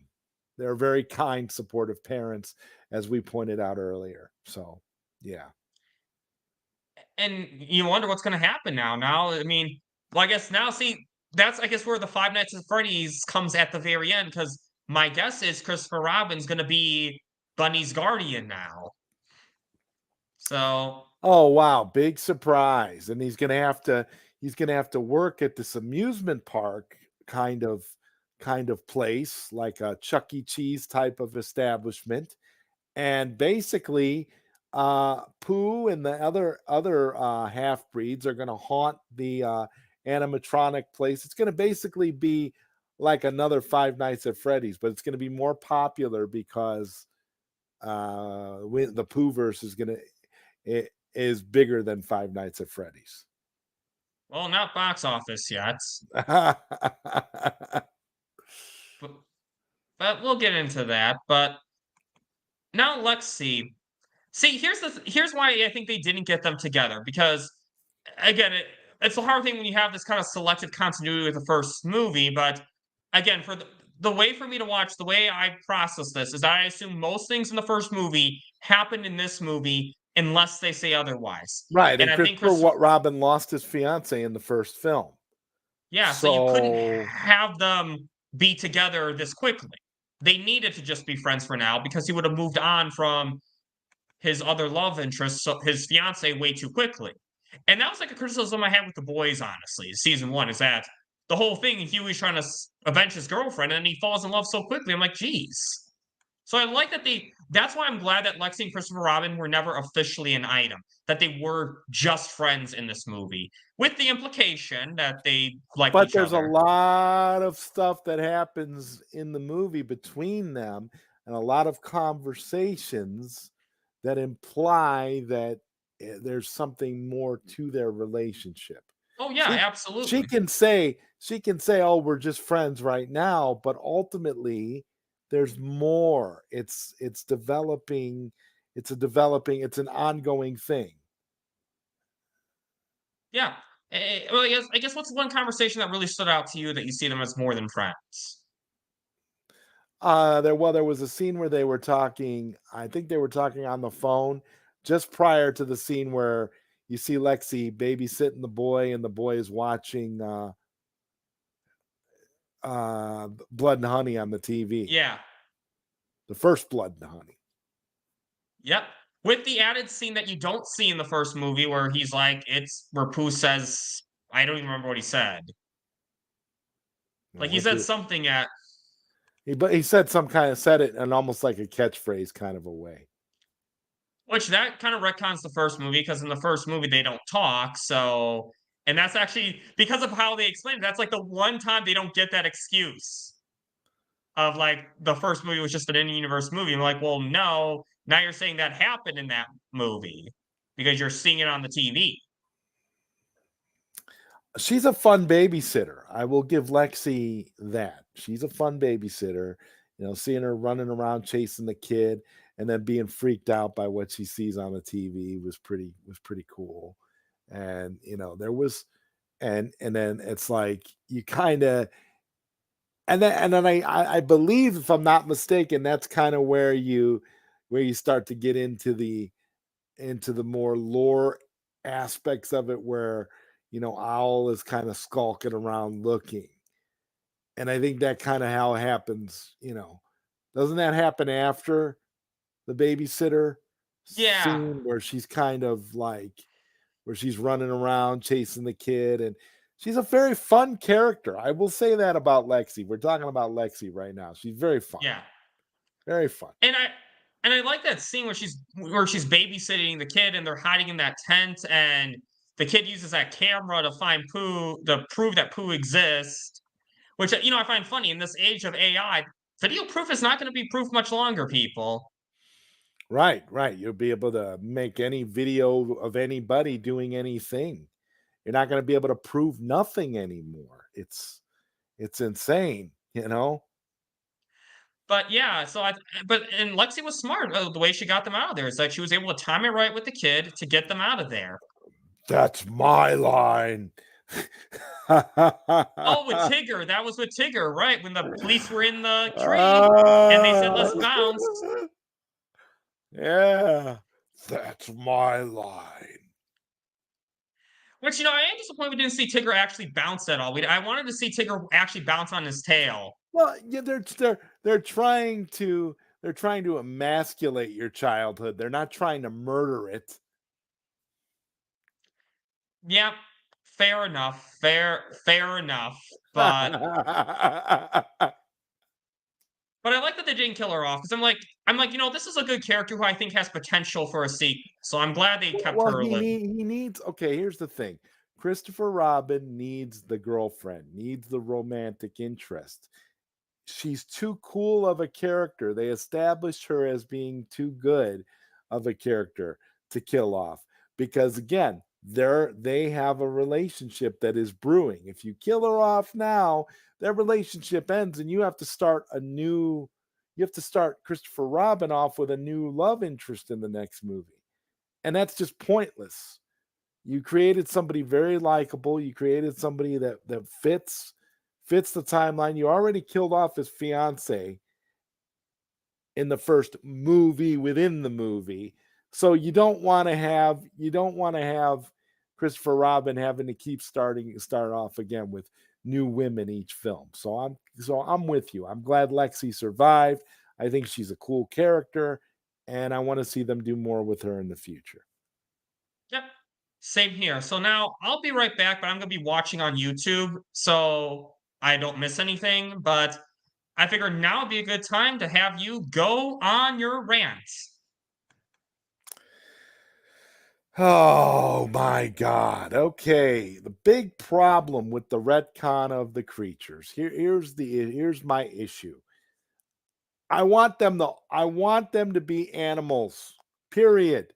I don't like the human, the half-breed aspect of it at all. And the way it's depicted here is just insane. Now, I don't know if you want me to go, in depth about the aspect of it that I really don't like, with the brother, but the idea of them being like scientifically scientific experiments and basically Frankenstein creatures bothers me a lot. I did not like that. I did not like that at all. I thought that kind of ruins the mystique of it all. I mean, after all, Winnie the Pooh and all of the creatures are not anything else but those creatures. Winnie the Pooh's a bear. Tigger is a tiger. Okay. Piglet's a pig. You don't need to this Frankenstein type stuff to me just like ruined that aspect of the movie.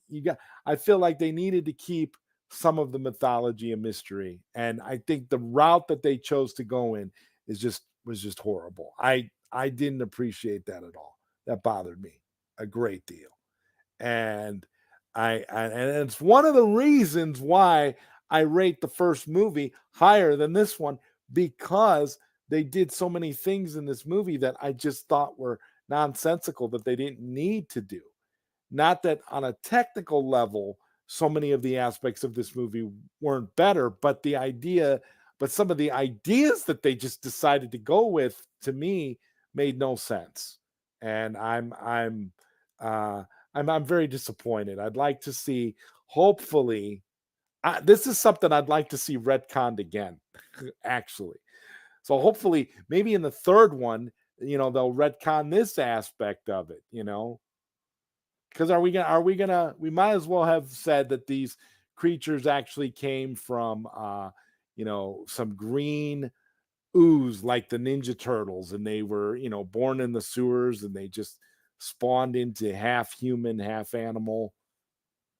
So, Well, so my thoughts on that is, so I didn't mind the fact that they were part human, part animals, because they did say that in the first movie. That was in the first movie that they were yeah, human. but they explained it. But they Well, yeah, explained it that's too what I was. much. Yeah, Like that's what I was gonna say. that whole scientist subplot, man. Like what? Yeah, see, that's what I was gonna say, is that I didn't mind them being part human, part animals. That's not what I didn't like, but I think it would have worked better if the characters were mysterious, if they were not, like, if it wasn't explained. Like, I think creatures like that, the scariest creatures are the ones that are not explained. And I think, again, I don't mind them being part human, part animals, but I don't like them explaining it, because here's the thing. Christopher Robin didn't, like, so basically, we'll talk more about this when we get to Pooh himself, but we didn't need Pooh to be Christopher Robin's brother. They already were. They were Thank already. God you brought that up. Oh, Because here's the thing to me. Christopher Robin and Pooh are always brothers, so to speak. They were always brothers, and I'm Pooh not isn't even saying Pooh. Pooh's name is Billy. For Christ's sake, Pooh's name is Billy. It's not even Pooh. Pooh is just the name because this is Winnie the Pooh, Blood and Honey. Now it should just be called Billy, Blood and Honey, because he's not Winnie the Pooh. He's Billy. Yeah, see, and that's the thing. Like, Christopher Robin didn't need another. He was already close enough with Pooh. Pooh was his brother already. He didn't need to be his biological. Even in the first film, didn't he say, even in the first film, didn't he say something along the lines was, "You were my brother"? Didn't he say something like that in the first film? Something like that. He said Pooh saved his life, but he basically, like, they were definitely friends. They were definitely close enough. And to me, that just wasn't really needed. I felt like And when I saw that they were doing Christopher Robin's brother, I'm like, oh shit, he's gonna be Pooh It, because it makes there's me no. it makes me think, honestly, especially with the big psychologist subplot. It makes me think that all the stuff with Pooh ever being kind and being his brother, all that stuff was just manifest in his head, just something that he made up in his mind to shield all of this pain and anguish. Because to me, you're hiding, Billy behind Pooh, but ultimately you know who your brother is. You're never going to forget your brother. He knows who Billy is. So Pooh should always be Billy to Christopher Robin. That's where I think they made a fatal mistake, because you don't want uh, Christopher Robin to be thinking that Billy, you don't want him to be associating Pooh with Billy. You want Pooh to be his brother. Pooh is his brother. This is about Pooh and Christopher Robin, not Christopher Robin and Billy. Because now you've totally changed. You've totally flipped it. You've changed the straight. You've made it too serious. Now you're getting into, okay, yeah, this is my brother Billy, and that's what he should be thinking about. He should be thinking about his brother. And again, another Five Nights at Freddy's scenario. The brother got taken at a young age, right?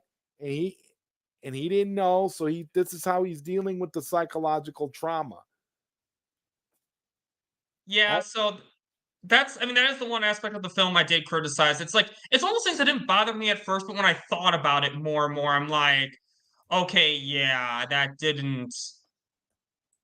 We didn't need that. We just didn't need that. And I feel like it was there because they needed to give Christopher Robin something more to do, but they didn't though. All he They needed to do already was had deal with that the. relationship. They already had that relationship established between Pooh and Christopher Robin. It didn't need any of this shit. It didn't need it didn't need the Pooh. It didn't need all that explanation about the scientists kidnapping the kids. We didn't need that. We didn't need his brother. We didn't need a subplot with his sister. We didn't need any of the Five Nights at Freddy's BS. All we needed was the continued relationship, the continued dynamic between Pooh and Christopher Robin. I would have been fine. I would have had no issues. Well, I don't have any issues with the sister. I think the sister, leave the sister in there, but yeah, take out the brother stuff completely. But I will say, compared to Five Nights at Freddy's, when it came to it, and we'll talk about this when we get to Pooh, he did kill his brother when it was no longer his brother to save his sister, whereas Mike would never have done that. Mike, if anything, Mike would have sacrificed the sister to get Pooh, to get his brother back. So, but yeah, so, and we'll definitely get more when we get to Pooh himself later on. But now the killing at the rave, that, what was your opinion about that? Well, there were a lot of killings at the rave. Which one in Yeah, particular are you concerned with? let me rephrase this question. There we are. Okay. It was like the movie horror movie equivalent of the warehouse scene in BVS. Yeah, yeah. I I mean, mean, seeing I the. mean, when you talk about decapitations, slashes, people getting cut up, people getting dismembered in all sorts of ways, this sequence alone is going to go down in horror history. It's going to go down in infamy. It was insane, unbelievable. And it's so cool because you get to see all the animals like use their powers, like when Pooh's running like a bear, actually charging at them. I love the scene where Tigger's like using his claws up when the one girl's up that crate or on that metal floor, Oh, and Tigger's. that scene. It was. I was thinking, yeah, you shouldn't have snuck out of your parents' house, Missy. That's what I was thinking. I made up my own backstory for her.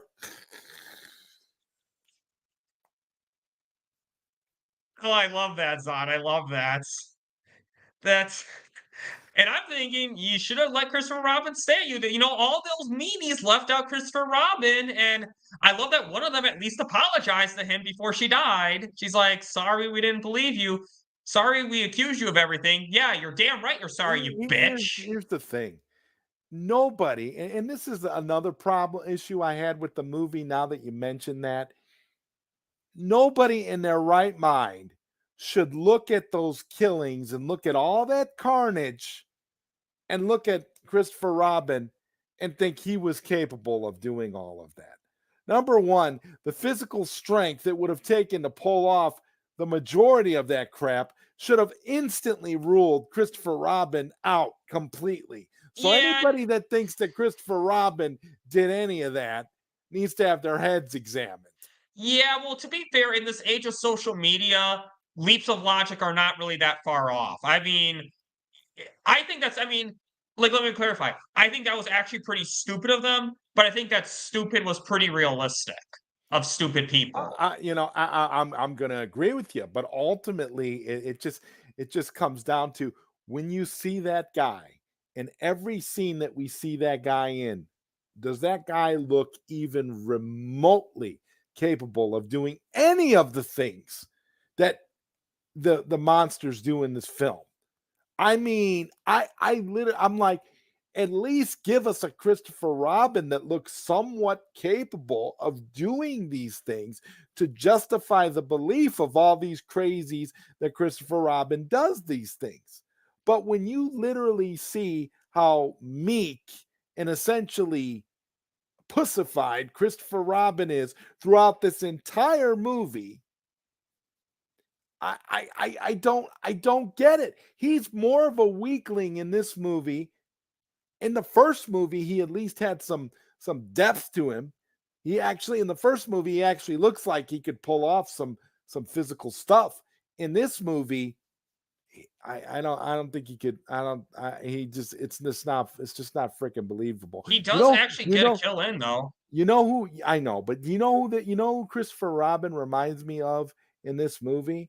Just in terms of physically, his demeanor and how he kind of acts, he kind of reminds me of my nephew a little bit. I love my nephew to death, but I know my nephew wouldn't be capable of doing all of these super physical, like crazy attacks that he was accused of in this movie. Like, to me, I'm sitting here thinking to myself, wow, like even that scene where he confronts like the mad scientist, the old guy, he confronts him. Even that scene in the movie where you know the scene I'm talking about, right? Yeah. Even that scene, I was laughing during that scene. I thought that scene was hilarious because I would still be more freaked out by the scientist than Christopher Robin holding a stick or whatever he was holding when he went into the room. I guess what I'm trying to say is I don't find anything intimidating about the actor playing Christopher Robin. I don't find anything even remotely scary about him to the point where I would think that there was any reason to feel any kind of a threat or to think that this guy is capable of any of this stuff. And not saying that there aren't serial killers who do demented things, but let's be real here for a second. The physical strength that it would take to do the majority of this stuff is completely beyond Christopher Robin's ability, even if he wanted to do some of these things. Yeah, see, I think if they really wanted to go that route, we can. I'll make my point after we get to the Christopher Robin topic. The guy doesn't. The guy. Here's the thing. The guy's not Dave Bautista. The guy's not freaking Hulk Hogan or The Rock or anything. You're not talking about a guy that's where it's realistic that you could see him picking up a car and picking up the camper with all those women in it at the beginning of the movie and shaking it and creating all kinds of carnage and chaos. There's nothing in that scene that would make me think, oh yeah, we got to blame Christopher Robin. He's totally the culprit. Yeah, we'll get it. we'll get into that actually very soon. That's the next topic after this. But did you have anything else you wanted to say about the killing at the rave?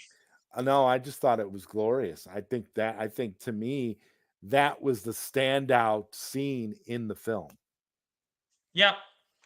And now I'm going to say this, like, I'll say this. If they really wanted to have Christopher Robin be, like, isolated by everyone, all they had to do was have people not believe his claims and think he's crazy. That's all they needed to do.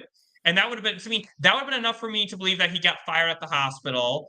That would be enough for me to believe that no one wants him around. That would be enough for me to, like, believe his parents, like, it was like their house got vandalized or something. But the point is, they didn't need to have him be accused of doing all these murders and stuff. Like, that wasn't really as needed. I mean, the only thing is what? He was there?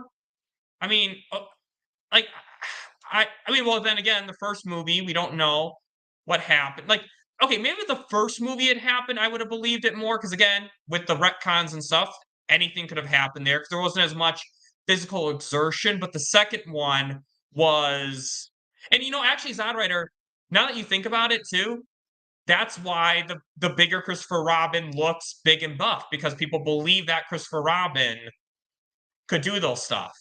So This Christopher Robin has no edge to him. He's a he's a powder puff. He's so everything about him is he's kind. He's generous. He's helpful. He's a very for somebody who's going through the depth of the things that he's going through. You would expect a lot more of a rugged, tougher type of character, but he is none of those things. This guy is just like, I honestly think he's like the kind of guy, Batman, where you'd be like, oh, he's the nicest guy in the world. This is a guy that, like, he's like salt of the earth. Like, you can't, it doesn't get much nicer than Christopher Robin. I mean, come on. He's more like the real life Christopher Robin than the guy who played him in the first movie. Yeah, see, that's the thing, what you said there. Everything you said, that's how Christopher Robin should be. The problem is, like, the public is trying to believe that he actually killed those people. Yeah, well, that's a pretty freaking stupid public. I mean, just by the damage, the kind of property damage alone, and I mean, there's no way that Christopher Robin could have did all that. And not only that, he's the only suspect. Okay, let's think about that for a second. Like, really, this guy, like, he would have needed like a team of wrestlers to pull off the kind of things that happened all throughout. There's no way.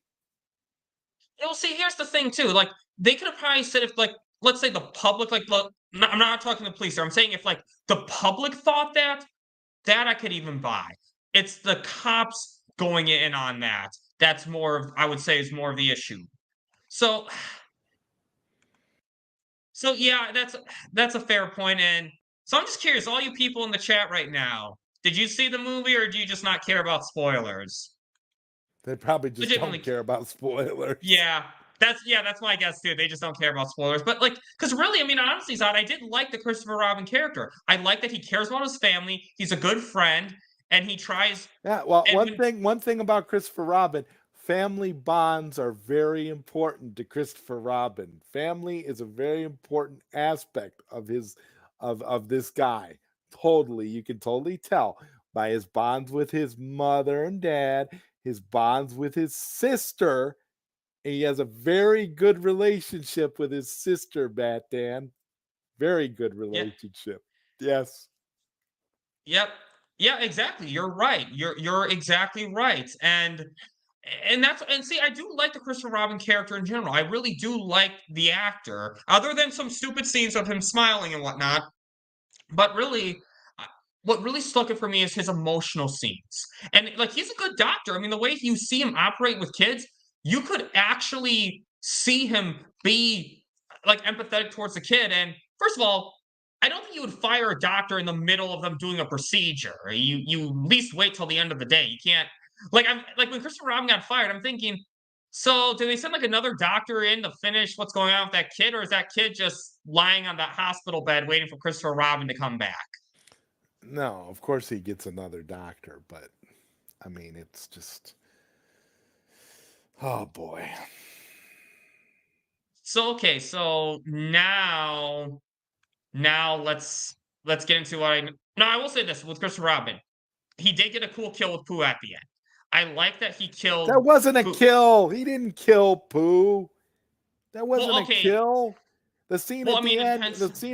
you see you literally see the gore starting to move. Pooh is alive, bro. Well, see, I thought what it was that Pooh died and they're bringing him back to life. No, he's I thought, alive. He didn't. He survived. He survived the blow to the head, the axe blow to the head.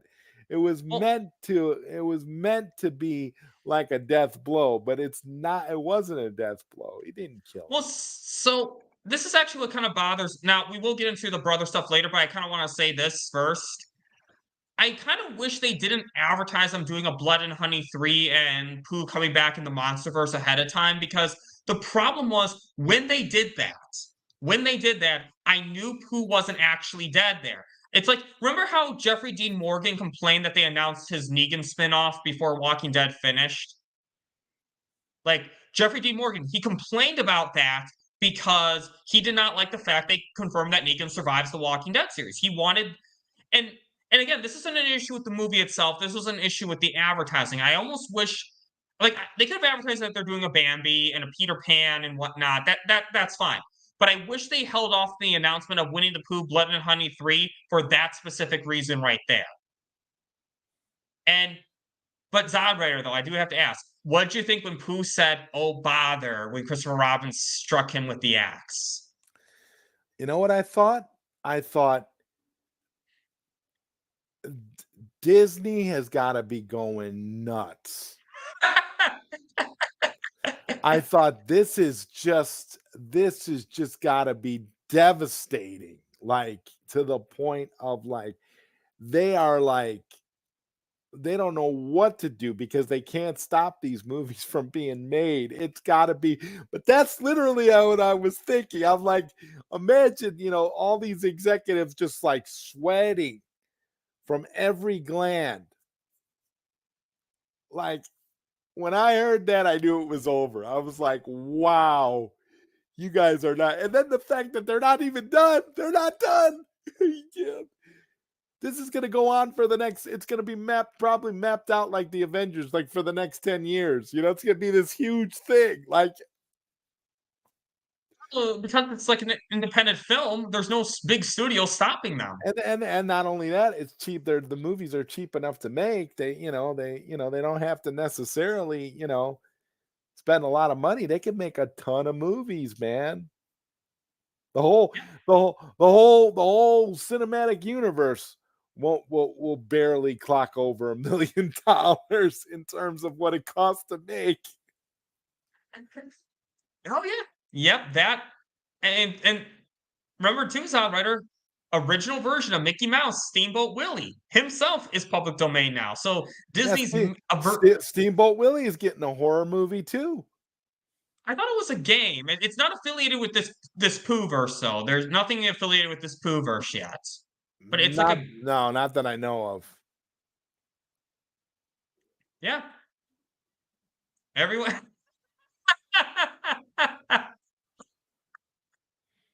That's a great point.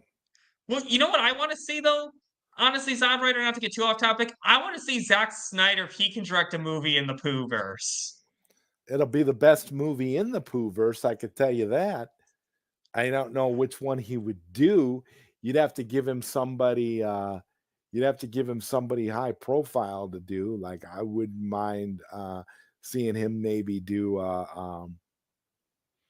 let's see. Let me think what would be a good one for him to do. Maybe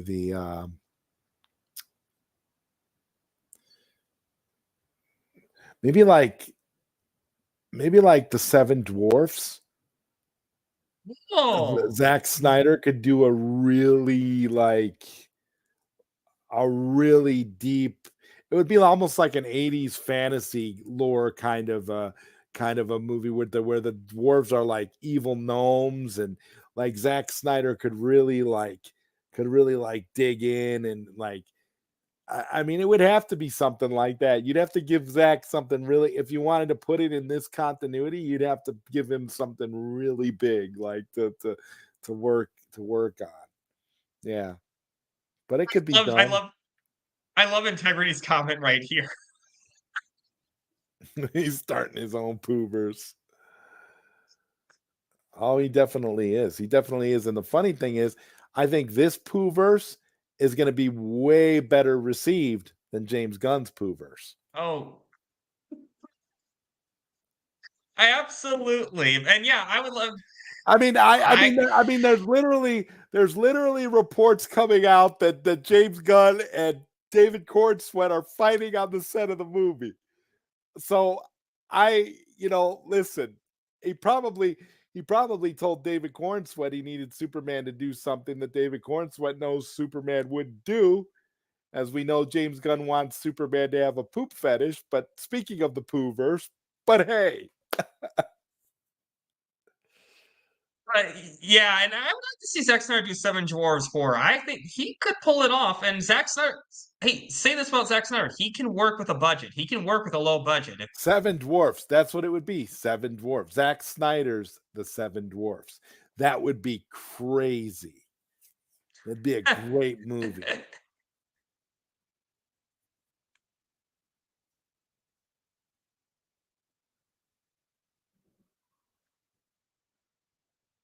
Yeah, they would.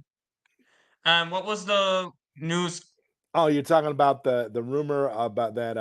Well, I don't think it's a rumor. I think it's a report. It was a report that somebody put out that James Gunn and Cornsweet are fighting on the set of Superman Legacy, and James Gunn and Matt Reeves are also going at it too. And I think Matt Reeves is going to eventually, pull out, because Matt Reeves is not one for creative differences. He left the first time with the Batman over creative differences. So if he's gotta go toe to toe with James Gunn over anything, because James Gunn wants to put Pattinson in his DCU, and Matt Reeves doesn't want that at all. So Yeah, and we'll definitely have more to talk about that on later streams. But yeah, But you know what? Who doesn't have to have any creative differences?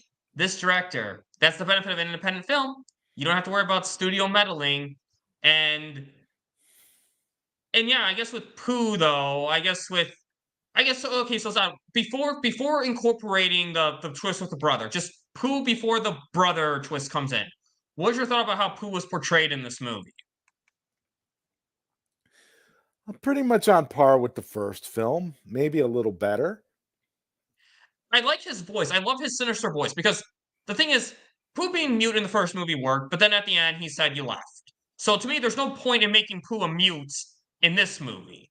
You might as well just have him talk, and again, the very dark and scary voices. And he looked intimidating, he looked scary. And I'll say this, ZodWriter, you know how you complained about Christopher, like Pooh being kind of scary even as a kid? I'll put it like this.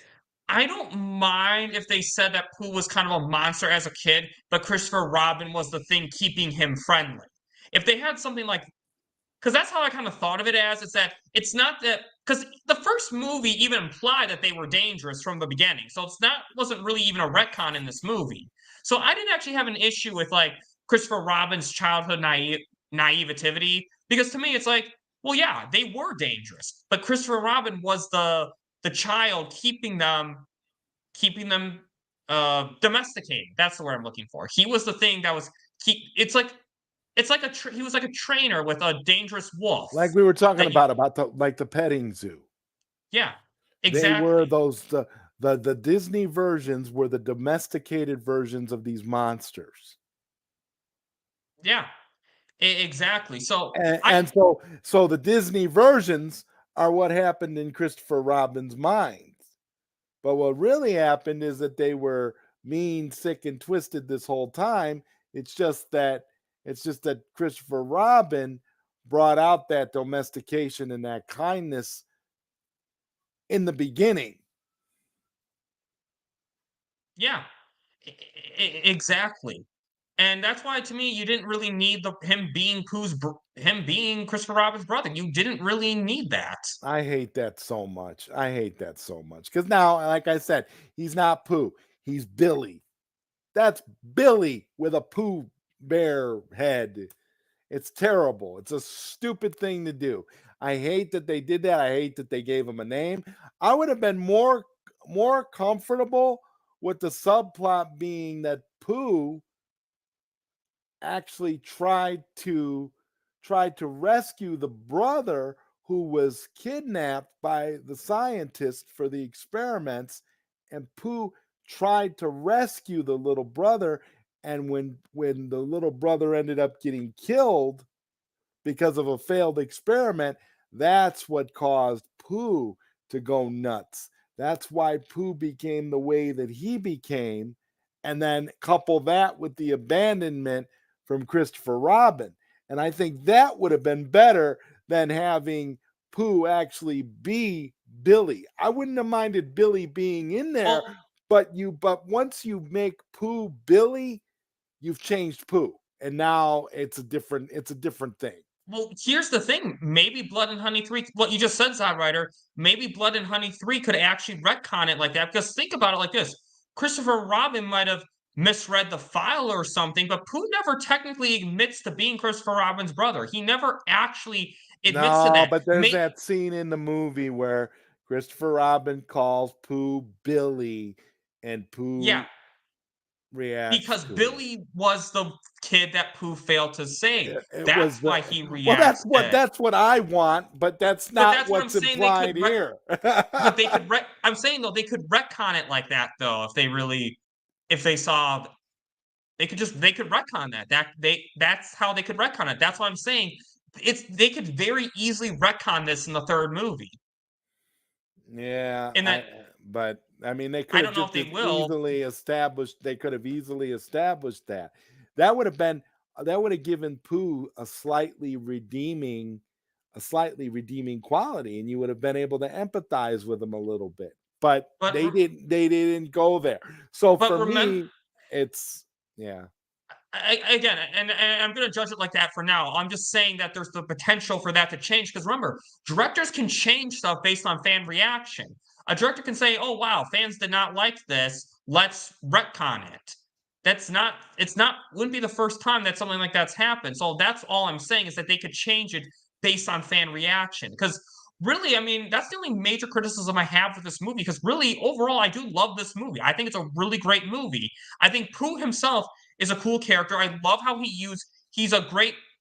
No, let me clarify. When I say he's a great leader, I'm not saying he's a great person, but I'm saying he was a great leader among his tribe, among his animals. And he was tactical, and I loved his scary voice. I loved his look. And I even love seeing some of the flashbacks of little Pooh being kind of scary a little bit, but playing nicely with Christopher Robin. I mean, I do like Pooh in this movie, except for that subplot. Yeah, unfortunately, that subplot is bad for Pooh, because it changes the dynamics of who Pooh is. I guess, do you have anything else you want to say about Pooh himself in this movie? No. Okay, so I guess higher budget. Did you notice the higher budget in this movie? Oh yeah, it was almost night and day. Yeah, totally. I mean, the characters look better. I think some better characters, like just some better acting in the movie. I thought I liked Lexi better than I did. I think her name was Mary in the first movie, Christopher Robin's fiance. I thought Lexi was a better character, and just a lot more. I think there was just a lot more better acting from a lot of like the side nobody characters. I'm not talking about like the main characters, but a lot of the no named characters, like Christopher Robin's boss, and like friend number 3. Friend number 3, yeah. But you know what I mean. So I think there's a lot of that, and I feel like there's a lot more effort put into this movie. Yeah, shout out to the very first the very first chick that got killed in the opening sequence of the movie. The very first chick who got it. She was beautiful.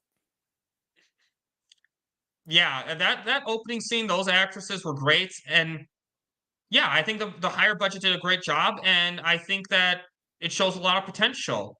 So, anything we missed? Is there anything that we didn't discuss that you want to talk about? Well, we didn't talk about the whole subplot with the scientist, with the janitor slash scientist, and we didn't talk Oh about yeah, and we didn't talk about the psychologist either. How he kept going to the psychologist and talking about this, and the scene where she hypnotizes him, and that's when he starts remembering things about Billy. yeah. Yeah, I mean, to me, that just kind of fell under the subplot. But yeah, the problem I have with that subplot because again, I knew that he was Pooh because I'm like, why are you showing this scene if he's not Pooh, or else it has nothing to do with what's going on right Right. now, unless you want to retcon it in Blood and Honey 3, which you can if just look at fan reaction. But then again, I gotta give them their props for that rave scene. That rave scene was just was the warehouse, was the BVS warehouse scene, man. Especially how menacing Tigger was. All the focuses on his face and his stripes and the the menacing look where they finally gave him that profile shot when he came out there. It was like Ben Affleck. It was like Batman, dude. Like I was I was genuinely scared for all those folks. I knew that And was I'm like, yeah, exactly. I was too. And unlike BVS, we're supposed to be rooting for the characters, the all those kids not getting killed. Me being since these are fictional characters and I love Pooh and his friends, I rooted for Pooh and his friends. But and well, in terms of this, you just kind of chalked it up as Pooh and his friends were killing all the people that are killing all those people that are have been disrespectful towards Ezra Miller. Bad Dan Sauce does not condone the murder of real people. Bad Dan Sauce does not condone the murder of real. Not the murder of real people, but imagine if as fictional characters. Yeah, yeah. Okay, I'm gonna try to be careful how I respond to that publicly, so I don't get. I'm already have a reputation of punching old ladies on this channel. Well, But but again, that was the equivalent of the warehouse scene. So for horror, that was a yeah, horror. yeah, exactly. And you too, Brogu. Enjoy your weekend. And yeah, I love that scene. I think to me that's one of the highlights of the movie. And that scientist scene, though, I'm just like, to me there wasn't really too much. It was just exposition. That's all it really was to me. I mean, the scientist just killed himself because his only purpose was exposition. That was his only purpose. Or not the scientist. I'm sorry, the janitor who worked for the scientist. Yeah. Yeah, Like, he had a lot of dialogue in the movie for some reason. It was really a lot of heavy exposition. I mean, I like the actor. The actor was good. I like the actor for who played him, but and you know what I say for Pooh? You know how Joker works best because he doesn't have an origin story? Like that's one of the reasons I kind of don't like Jack Napier. That's how I feel about Pooh. That's just an analogy I thought of. But I guess with the scientist, do Well, you have any oh go on. no, no, I don't have anything to add. But overall though, the Poover, or actually you know what? We'll do this. Um we'll actually do let me just fix this. Sorry, I change my mind sometimes as I do this show. I change my mind about which topic we should do next, but just overall thoughts with this movie, and what would you rate this movie as? Uh, well, overall, it was an enjoyable movie. It definitely has some improvements over the original, but I mean, as we talked about, there were also a lot of negatives that both you and I covered that were kind of pressing and kind of hindered the movie. But from a pure entertainment value, I'm going to go ahead and give the movie a 7 out of 10. That that's fair, and I kind of agree with that too. I think at the end of the day, movies are supposed to be entertaining, and that's what this movie was to me, entertaining. I love the action with Pooh. I love that rave scene. I love seeing Tigger again and Pooh and an owl. They're just all menacing and they can Oh really yeah, grab. again, Tigger's kill scene when he goes after the chick that was on top and he's going through the holes where he's clawing her to death. Honestly, Oh, did you see it, Qatar? But yeah, yeah. I like the movie too. I mean, honestly, I would give this movie a higher rating if it wasn't for that subplot. And I'll put it like this, ZodWriter. If they somehow retcon this in Winnie the Pooh Blood and Honey 3, I will actually increase my rating for Winnie the Pooh Blood and Honey 2. But until then, they're not. So they have not announced they're gonna do that. So I'm treating it like they're not. I give this movie and I'm gonna give it an 8.0912638589 out of 10. I'm gonna give it a low B minus because I really do love the rave scene. I love the kills. I love the monsters, and I love the cast of characters, and I love the cast, and I really love this movie. And I guess overall, the PoohVerse or the I'm sorry, not the PoohVerse anymore. The twisted the we're gonna call it the T the twist. Okay, this is gonna be way too long. I'm gonna say the Poohverse, aka the TCU, the Twisted Childhood Universe. Are you excited for this? Yeah, I want to see what they're gonna do. I'm Bambi kind of threw me off a little bit, with the little teaser they gave us, and it kind of, but I'm still interested to see what direction they're gonna take all of this, and it's gonna eventually culminate into into some big thing. So yeah, no, I think it's cool that they can do this. I think this is a good idea, and I think it'll be more popular than James Gunn's DCU. So yeah. Absolutely. I think there's so much potential they can do. And the fact, just seeing how much they improved with this budget and showed a lot more of their potential, I think it just shows how much they can really do with this universe. And I'm excited. And I'll tell you this, Zodwriter, I have not actually seen Disney's Bambi movie yet. So I have to watch that before I see the horror Bambi so I can get that Oh comparison. God. Yeah, well, Because I'm gonna uh watch all those movies. yeah. Because I mean, I grew up with Pooh. I loved Pooh as a kid. I mean, as a kid, I loved Winnie the Pooh, and and as sadistic as that sounds, I love seeing him turn into a serial killer. Do you remember the one scene that we didn't talk about where Winnie the Pooh literally cuts this woman's head off with a knife? Uh, yeah.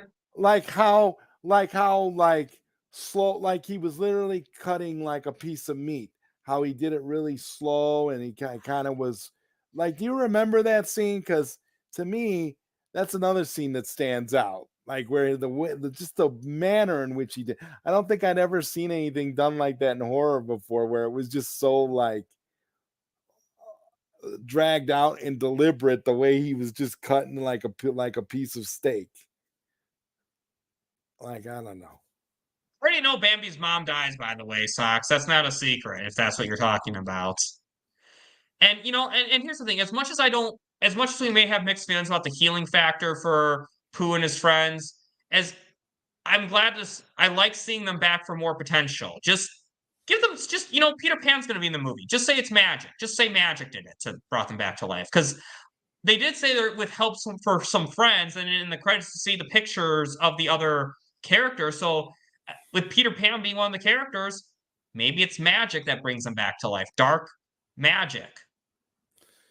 Yeah, but with Winnie the Pooh, I mean, Winnie the Pooh has this vendetta against Christopher Robin. I mean, I'm wondering how Peter Pan's gonna play into all this. I really am. I mean, I think it'll be interesting. We'll just, we'll see how that works out. Is that I think what'll happen is that people will have different, like, they'll have all their own adventures, and at some point, what's going to happen is horror, like, instances of these stories are going to get spread out there, and then there'll be someone who's going to make it their mission to hunt them. They'll hear about Pooh, they'll hear about Bambi, and they're going to start.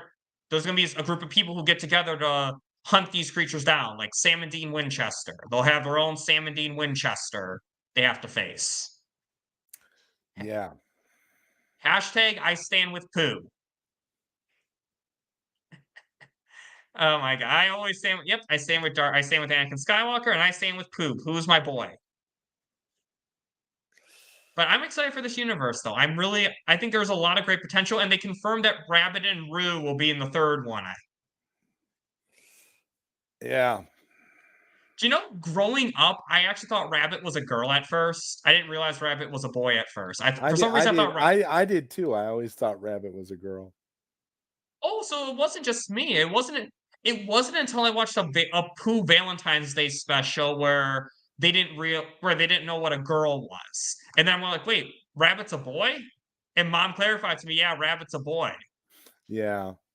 I didn't know. So I think Rabbit was even voiced by a girl. So they do that with a lot of characters, with a lot of boy characters, though, especially if they're portrayed as younger. They tend to have girls voice them because it just sounds. Yeah. Because a girl can do a girls sound like little boy, can make themselves sound like little boys. So yeah. Yeah, more than men can. So yeah, but it makes sense. But overall, I think I'm excited. I think there's a lot of great stuff with this universe, and ZodWriter and I, we're gonna cover it more. So now, to announce this. So recently on Invincible this week, we saw that Ezra Miller was recast. The D.A. Sinclair was recast. This was not a surprise to anyone because I don't see anyone whose name is not Zack Snyder working with Ezra Miller again because of all the allegations. And while I respect Amazon Prime's reason to do this, I want to make this clear. I respect Amazon Prime's decision. I respect the business decision. That does not mean for a second, that I have to respect why that decision was made. Because it made me realize I have a strong opinion on Ezra Miller. I feel like Ezra Miller was done dirty by the mainstream media and by YouTubers. And I'm going to use my content, my platform, as a responsible content creator to get that side out there, to get the truth about Ezra Miller out there. Hoping that if enough people do this, that change can happen, because change needs to happen. Today it's Ezra Miller, tomorrow it's you or me. We don't need more people ending up like Christopher Robin in Blood and Honey, too. Wanted to find a way to tie that in there, but... So yeah, expect a stream on this coming soon, because what happened there was not right with Ezra Miller. What happened was not right, and the truth needs to come out now. So, yep, Bart Simpson is voiced by a woman. I did know that. Nancy something. Don't remember her last name. Nancy Cartwright, I think, is her name. Yes, Cartwright. So, yeah, point is, I won't say too much more about this because I want to save it for the actual stream I do, but be on the lookout for that stream coming up, so just wanted to kind of announce that because I need to get some things off my chest, and that's why we do YouTube, right? We do this stuff. We have a voice as YouTubers, and we should use our voice to speak out on this stuff, especially because it does relate to movies. So I guess anything you want to say, ZodWriter, before I move on? No, man. Okay. Sounds good. And now coming up next, ZodWriter. What do you have coming up on your channel? Well, on my channel coming up this coming Wednesday, I've got episode 98 of Late Night Q&A with ZodWriter. I'll have Mr. West Ashley will be my guest for episode 98, so that should be a good one. And then coming up, we also have an episode of I Don't Get It, with brand new episode with APAS coming up in the middle of April as well. I'm sure you and I will be streaming together again, definitely within that time, because we've got the X-Men thing coming up Yeah, soon too. next So Tuesday. yeah, Next Tuesday, we got our X-Men review show with Sucks Bulletins, and we're going to talk about season 1, episodes 5 through 8, and no X-Men 97 spoilers. So be on the lookout for that. And yeah, you're right, Sin Havoc. I know. Wait, are you saying rabbit hole because we're talking poo and I just mentioned rabbit? Was that an intentional pun? yeah. And well, again, show business, Qatar, unfortunately, show business. And also keep in mind, animation's done further in advance. So when they were recording lines, the stuff was a lot more fresh in people's mind, too. So keep that in mind as well. So, and you're right, Sin Havoc. Yeah, but sometimes you just gotta you gotta speak the truth because that's the only way to make a difference. So, but I don't want to totally end on that downer note. So there'll be a lot of great fun, a lot of great fun shows too, like the X-Men 97 review show. We're actually going to also arrange a watch party for Are They Dead Yet? The movie that I was in. It's free on YouTube, by the way, free to watch on YouTube. So I have I have 2 minor roles in this movie, nothing too big, but I'm excited for this. And we'll definitely, Zod and I, you can guarantee that we'll be covering the PoohVerse when it comes out again. I'm sorry, I know it's called the Twisted Childhood Universe. I just like calling it the PoohVerse. I don't know, it sounds more fun. So, ZodWriter, thank you for coming on this channel. I had a really great time talking about this. Thank you for And having me. Anytime, and we're definitely going to be doing a lot more together. In fact, next Tuesday. So, guys, if you like this video, please like, share, subscribe, hit the notification bell for more unique takes, interesting thoughts, and great discussions such as these. And on that note, have a bat-tastic day.